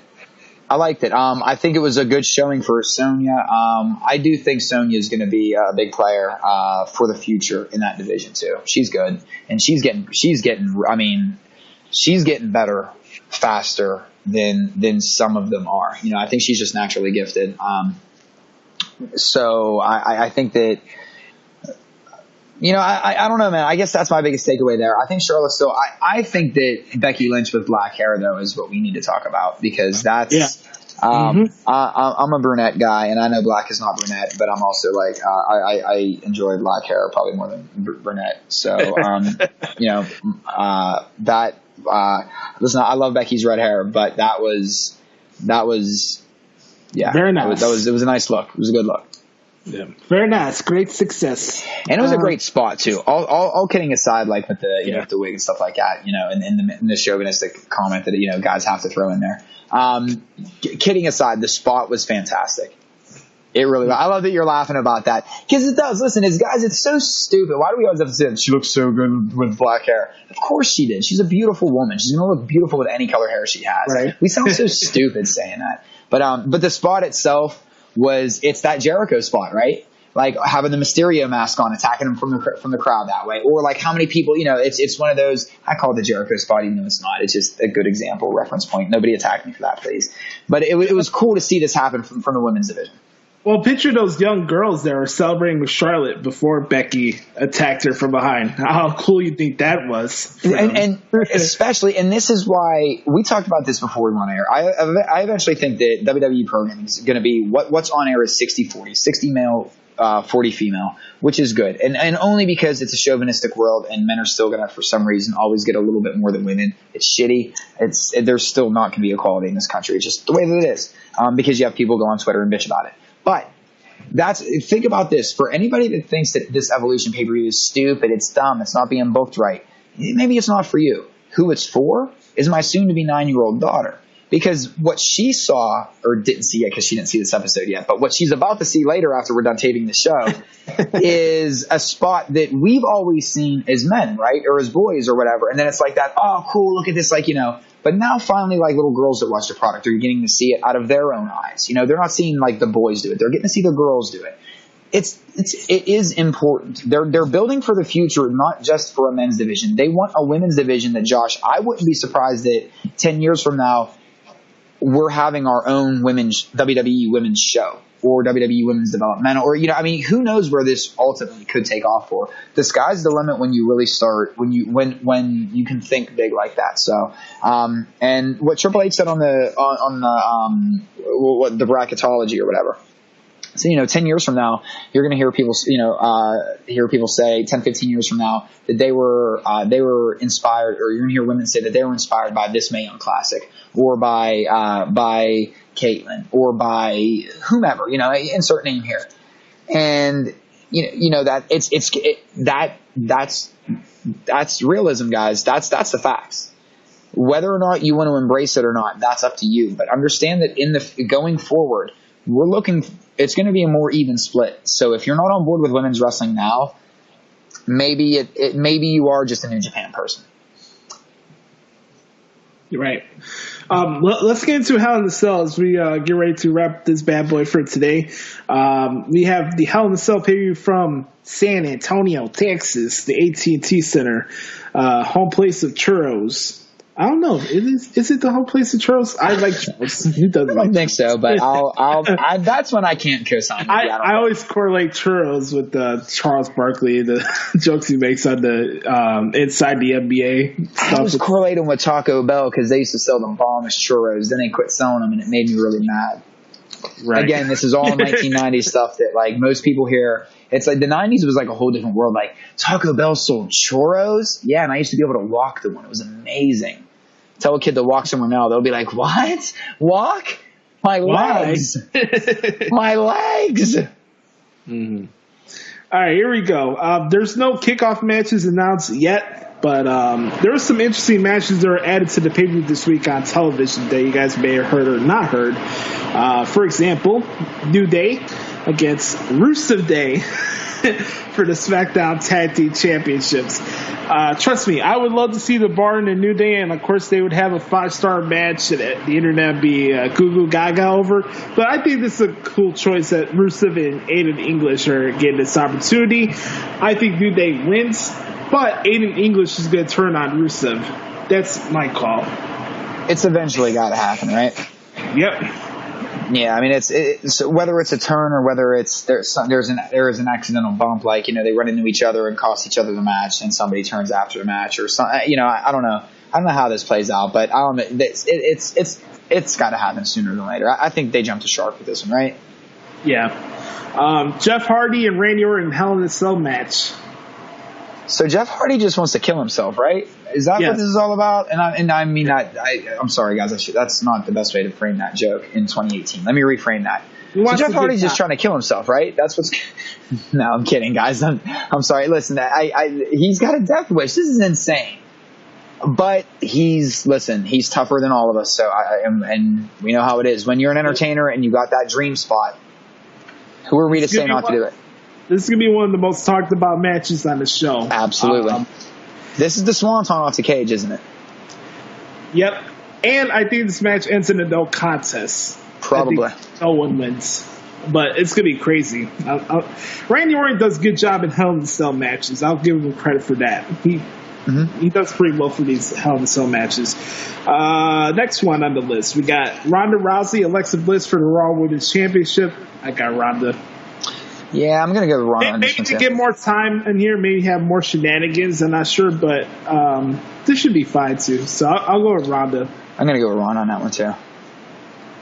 Let's see what I got here. Daniel Bryan and Brie Bella. Please make Brie Mold stop. My ears keep bleeding each time I hear that damn song. They're going against the Miz. Yeah, it's bad. It's bowling too bad. Real quick. Your thoughts on the Yes Mode shirts? No comment. Don't want them. It's cute though, right? Because they're married. Yeah. Even Sam wasn't down with it. She was like, I don't want it. Her exact view, she was like, I don't want it. She like rolled over. You wouldn't caught me dead wearing that shirt. But anyways, I'm going Miz and Maurice. I'm sorry, maybe that's just the heel in me, but I got Miz and Maurice winning. I think it's a better story. It keeps giving more sympathy for Daniel Bryan. I think Miz and Maurice win. I need justice for what I saw in Orlando. Trust me, I had a bad weekend down there. I mean, I had fun going to WrestleMania and stuff, but, being just being around the neighborhood and what I witnessed during that weekend is something that I don't want to experience again. Like, literally, the next time I go to Orlando, I'm just going by myself and just doing what I want to do. I'm going with Miz and Maurice. I need justice for what I saw at WrestleMania 33, so I'll go with Miz and Maurice. I mean, it's the story ultimately should be that Daniel Bryan and Brie win, but I don't know how. I almost feel like this is gonna get drug out to Evolution, where it's gonna be Brie versus Maurice 1-on-1. That's why I think Miz and Maurice win this one. And then Brie will beat Maurice at Evolution.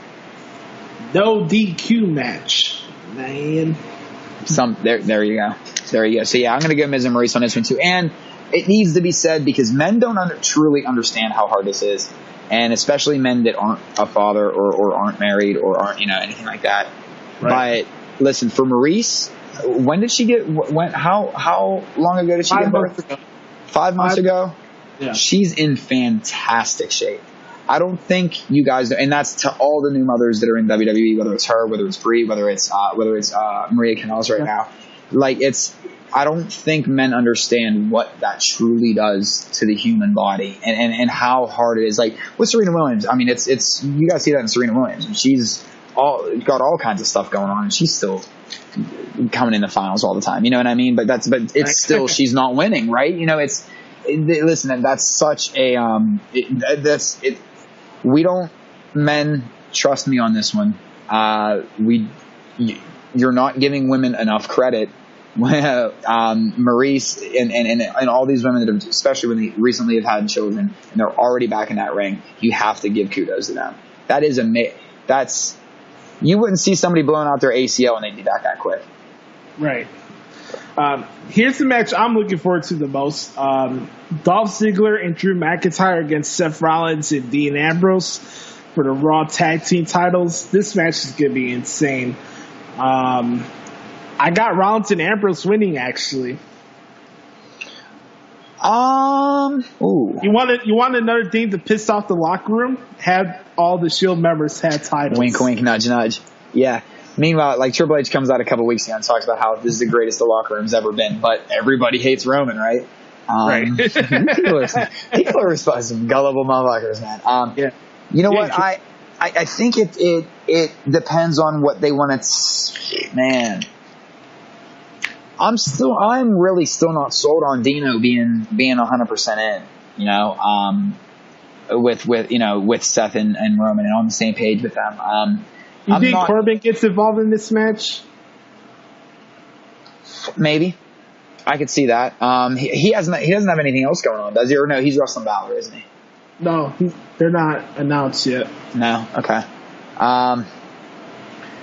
So if he has nothing else going on, then there's a match he's going to get involved in, I just feel like I feel like the main event's going to have a lot of this pay-per-view snuck up on us. For as much complaining as there was, this actually snuck up on us pretty quick and good.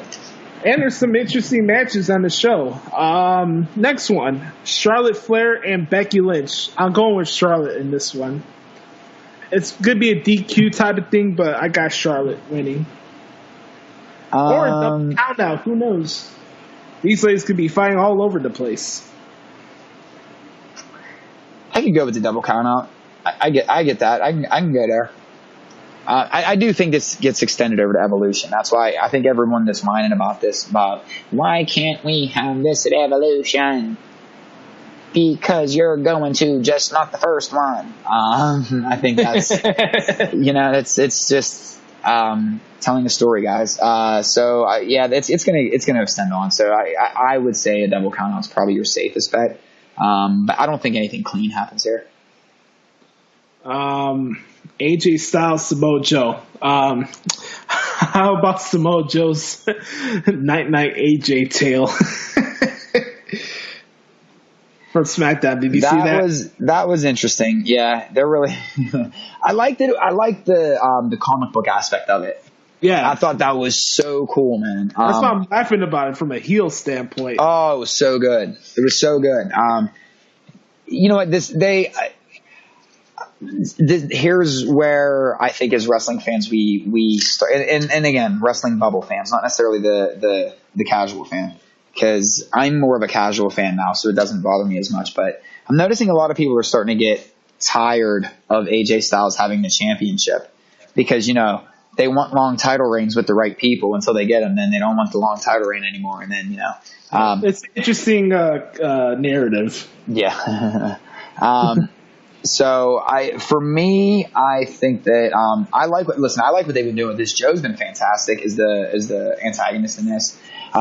Styles has been holding his own. I like I typically don't like the cheesy. I hate to say cheesy, but I don't like the soliloquy promos where it's an empty arena. They're talking about it's like their inner thoughts and like deep thoughts with Stuart Smalley, and they're looking into a mirror. It's like I typically don't go for that, but I actually really like this one with Styles. I think any time that you can incorporate someone's family is I know it rubs some people the wrong way. It does add an extra layer of, that's kind of fucked up. You know what I mean? Which is ultimately, when you're an entertainment company, that's what you want fans to feel, is that uncomfortable feeling. So, I'm digging this. I think Styles retains though. I got AJ in this one too. It's gonna be a fun match. I thought originally this match was gonna be in Hell in a Cell. Maybe it's one of those matches you think the match would fit that particular rivalry, but when I heard AJ talk about his promo on Tuesday, he's talking about how he's defending his house, and when he's in the ring, nobody can stop him from doing what he does. That's when I realized, okay, I'm fine with it just being one-on-one. In years past, there's been complaints about gimmick pay-per-views having overdone it of the same match, like 3 Hell in a Cell matches and the Hell in a Cell pay-per-view, like this and that. Right. But I'm fine with this. I got AJ retaining here. It should be a good match. I'm looking forward to it. I think their storyline has been better than most people have been talking about it, in my point of view. This is something that we haven't seen from AJ Styles. This is totally different from the Claire Lynch BS I saw at TNA. At least he's not getting a baby thrown at him. Yeah. This is your child.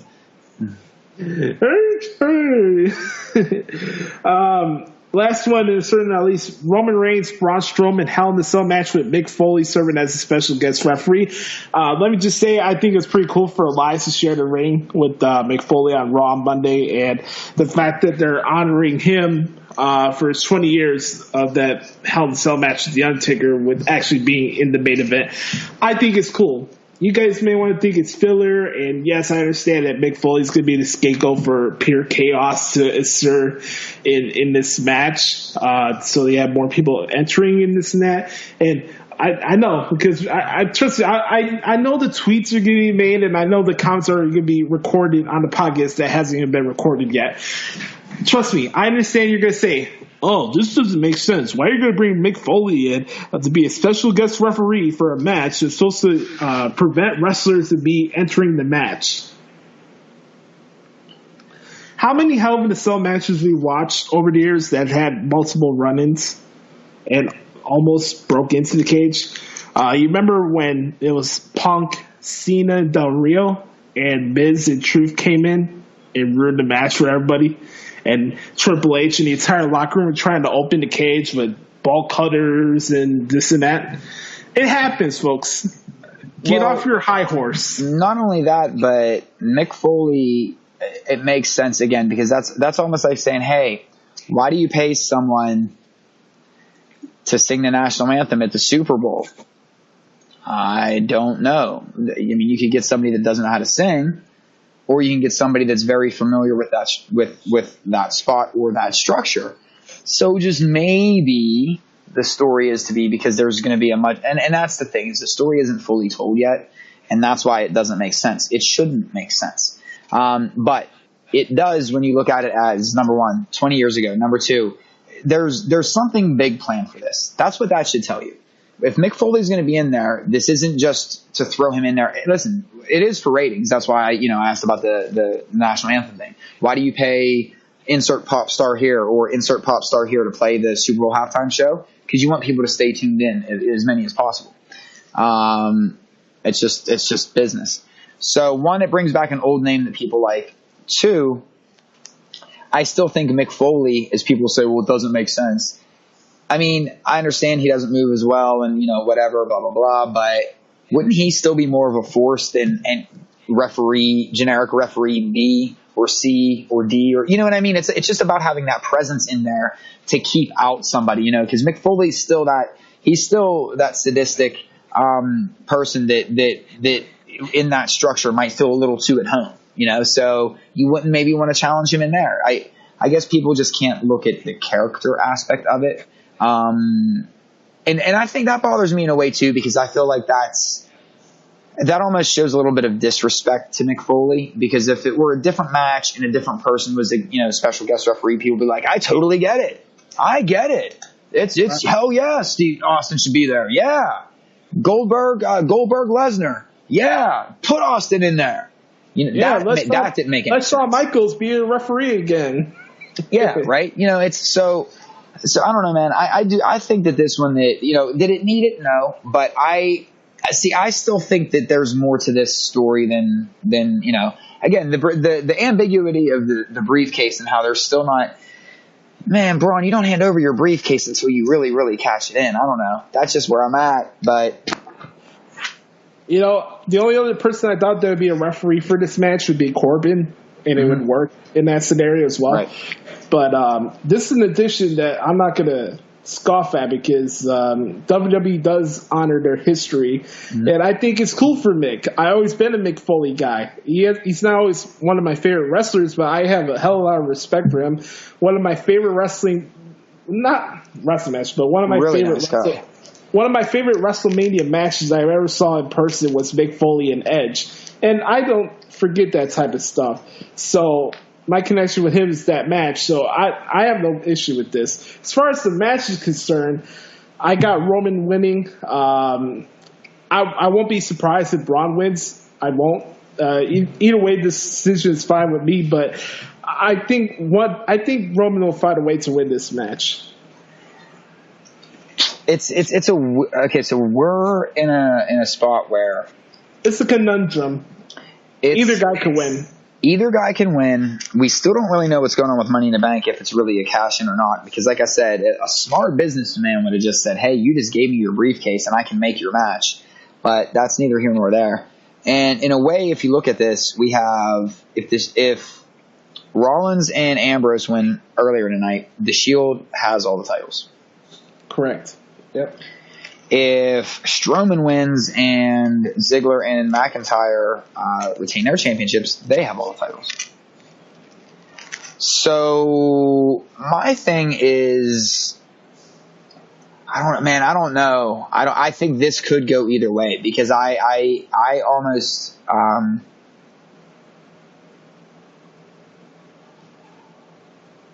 So wait. I know I'm drawing a complete blank here, but wait, isn't Rollins is IC champ right now, right? Yes, sir. So he's going for the tag titles too. Yeah, they're definitely not winning. Because they're not going to have. Well, no. I mean, I can't see the Shield having all three championships. I think it would be an interesting story device if all of them did actually have the titles, because it wasn't it was in a way back then because Roman and Steph were tag champions, right? And Dean was the U.S. champion. I think they did that their first run. But it wasn't the Universal Intercontinental. Yeah, it's like all the titles. You know, they're a women's championship away from having like. That's why I don't know, man. Like, so this is just totally fantasy booking, and that's why none of this means anything other than like, hey, this would be fun if they would do this. All the wannabe experts out there that are going to criticize my next statement.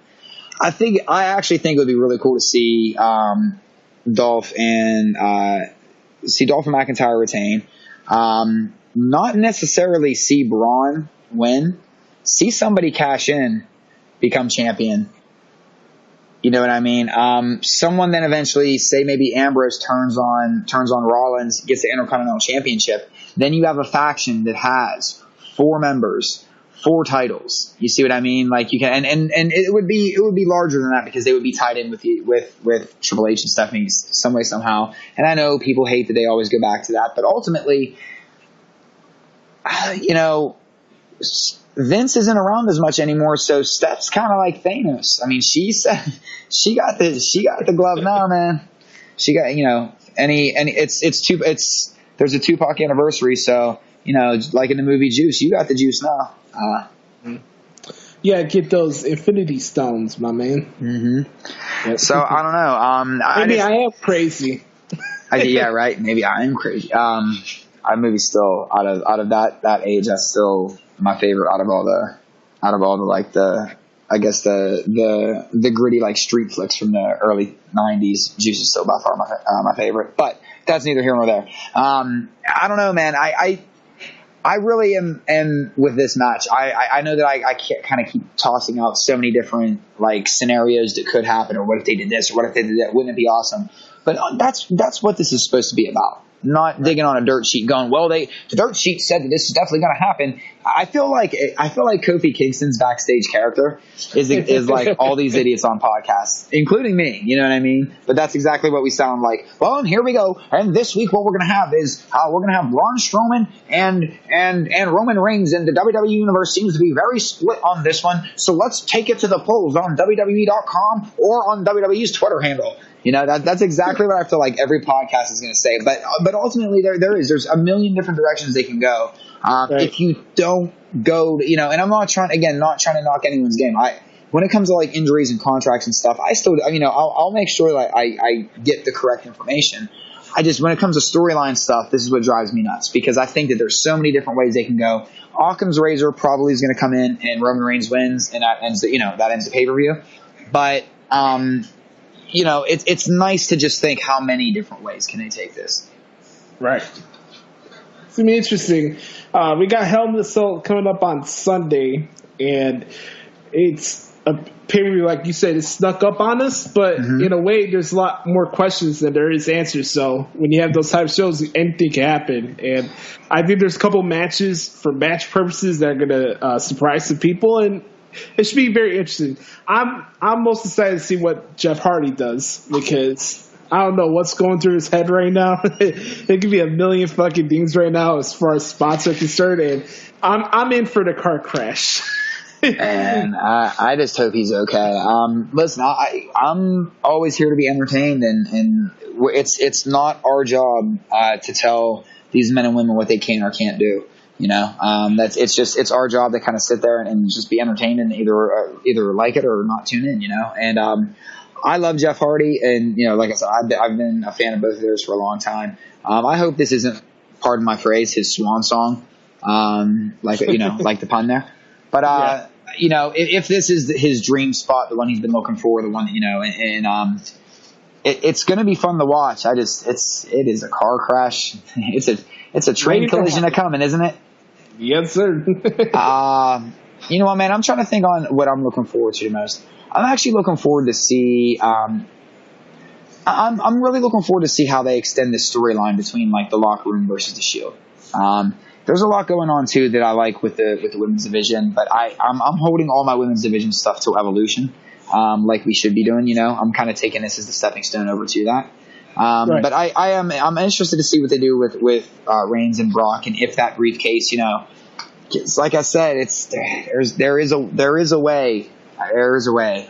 If not, maybe in future years you could do that, WWE. Be a great way to fool the fans. I think anyone's listening to us. We have like 4 people to listen to us. But I don't know, man. I guess that's what I'm looking forward to. I'm looking forward to see what they do with the Shield versus the locker room versus and how it breaks down, and where they take it from there. So I'm not looking for anything to be finalized or anything, I am interested to see how Kevin Owens plays into this pay-per-view, though. Yeah, he doesn't have a match announced yet. He doesn't, does he? Not yet. Huh. I did saw it was going to be John Cena and Bobby Lashley against Kevin Owens and Elias on the Australia show. That'd be awesome. Interesting. Mm-hmm. Speaking of other wrestling stuff before we head out here, this weekend, New Japan has 2 specials. I was wrong as I was talking to Adam about this before we came on air, but there's a show on Saturday and a show on Monday, actually, not Sunday. So maybe I may get to watch some football on Sunday. Oh, wow. So the first one, New Japan does a 3 special thing in September. It's called Destruction Show. So we'll have a Destruction Show in Hiroshima. There's a Destruction Show in Budapest. I'm kidding. I don't know if they're actually going to Budapest or not. But in the Carolinas this weekend, there's a Destruction Show. Yeah, no shit. So there's 3 Destruction shows, and this little fun pay-per-view series they do every September. The first one coming up on Saturday, you got Suzuki Gun against LIJ in the 8-man tag team matches. That's going to be insane. You got Kenny Omega against Tomohiro Ishii for the IWGP Heavyweight title. That's going to be the Saturday show. And then on Monday, we got Hiroki Goto against Taichi for the number openweight title. Then Tetsuya Naito against Minoru Suzuki. And then the final Destruction show will be on September 23rd. And that's going to have Okada and Tanahashi. It's very interesting. Tanahashi won the G1 this year. And he's already he's putting his title shot on the line on this Destruction show, which is insane. He won the tournament a month ago. He's already put it up on the line. So Okada still could find a way to sneak into Wrestle Kingdom next year. Jeez. So we'll see what happens there. It's going to be interesting. But man, it's All In. I'm not going to lie, man. I know I keep saying this, but I didn't realize how big Okada was until All In. I really didn't. He's a big tall. God, he's a big dude. So I'll be documenting those New Japan shows as I can do every other show for ProWrestlingTranscriptions.com. Please give the site a check out. Let me know what you guys think about the website. I put a lot of time into this website. It's a lot of fun doing these type of articles. And if you're never able to watch a wrestling show, I got you covered. You can see what happens on the show on there. I try to make this as simple as possible on these articles because you don't want to know my booking analysis. That shit doesn't really matter at the end of the day. I don't need to give you a match rating or anything. I'll just give you clear cut what happened on the show. If you missed it or you don't have the money to watch a certain show or the time to watch a certain show, your boy got you covered. So check out ProWrestlingTranscriptions.com. Make sure to subscribe, like, rate, review on the podcast on Apple Podcasts, Stitcher, and YouTube. Do it, man. Shout out to all our good brothers. Good brothers and sisters. Good brothers and sisters. Brandon DeJesus, Sam Rafferty, Patrick Fritz, B-Rob, a lot of the good brothers out there. Nick from the UK, Nick _BD, the man. Give a shout out to him. Shout out to Roy Johnson, the very talented wrestler out there. Big Wavy. Yeah, Big Wavy. Big Wavy's doing his thing in the UK scene right now, man. He's everyone follow Roy Johnson on Twitter. He's making a name for himself over there. Mm-hmm. Shout out to my good sister MJ Santi as well. She's doing some good stuff for her work on the podcast tip. Shout out to Nick Giacobbe, who actually moved to Orlando and is attending the Dan Patrick Sports part of Full Sail University. So shout out to the good brother Nick Giacobbe. I think that's pretty cool. Yeah, I saw him on the Mae Young Classic. I was like, yo, it's little dude that keeps living his best life. Go ahead, little dude. And I'm sorry, Nick. Please don't take that the wrong way. Like if we met, you're probably bigger than me. I'm a tiny little human. I'm a tiny little vessel of a human. But no, it's just funny, man, because like I'm vicariously living through you, brother. So if you're listening to this and you hear this, know that there's a near 40-year-old man that's like, yes, someone still has the passion. Nick Giacobbe's joined his best life down there, and shout out to everybody who listens to this podcast each week. We really appreciate it. Once again, I want to give a shout out to my sister who's celebrating her birthday today, 26 years old. Rest in peace to Tupac Shakur.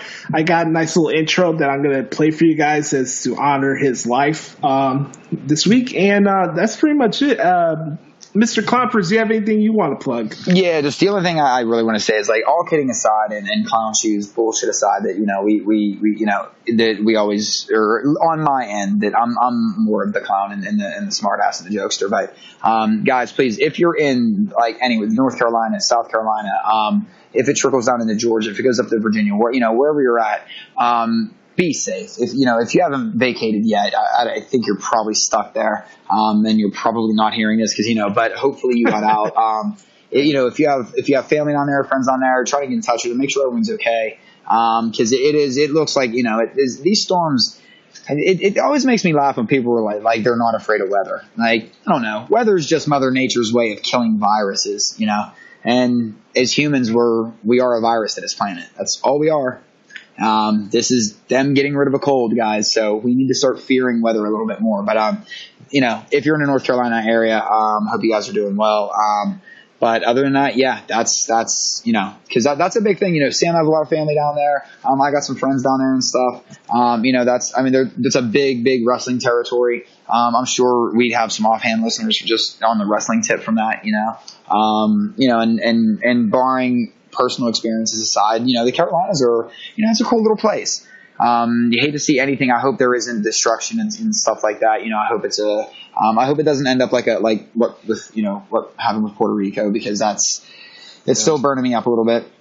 But by the way, guys, hopefully, I'm the type of person that usually doesn't care, unfortunately, if you get offended by certain things. But it wasn't my goal to piss anybody off. It was more my frustration of what my family's had to deal with that hurricane, and to hear what that asshole had to go on Twitter and try to pump up his fucking ego by trashing Puerto Rico like that. I'm not going for that. It's nothing against you if you feel like I was attacking you personally. It's more a reflection on him as a person that I can't stand. You know what I always say about people like that, Josh? Like, people, if they're going to get offended by you, who has ties to Puerto Rico, who has family in Puerto Rico, who has, and people that have never even been to Puerto Rico, let alone knew that it was an American territory, if they're going to get offended, they can fuck themselves. Who are they? Who are these people anymore that are so offended all the time by like you legit have skin in the game when it comes to Puerto Rico.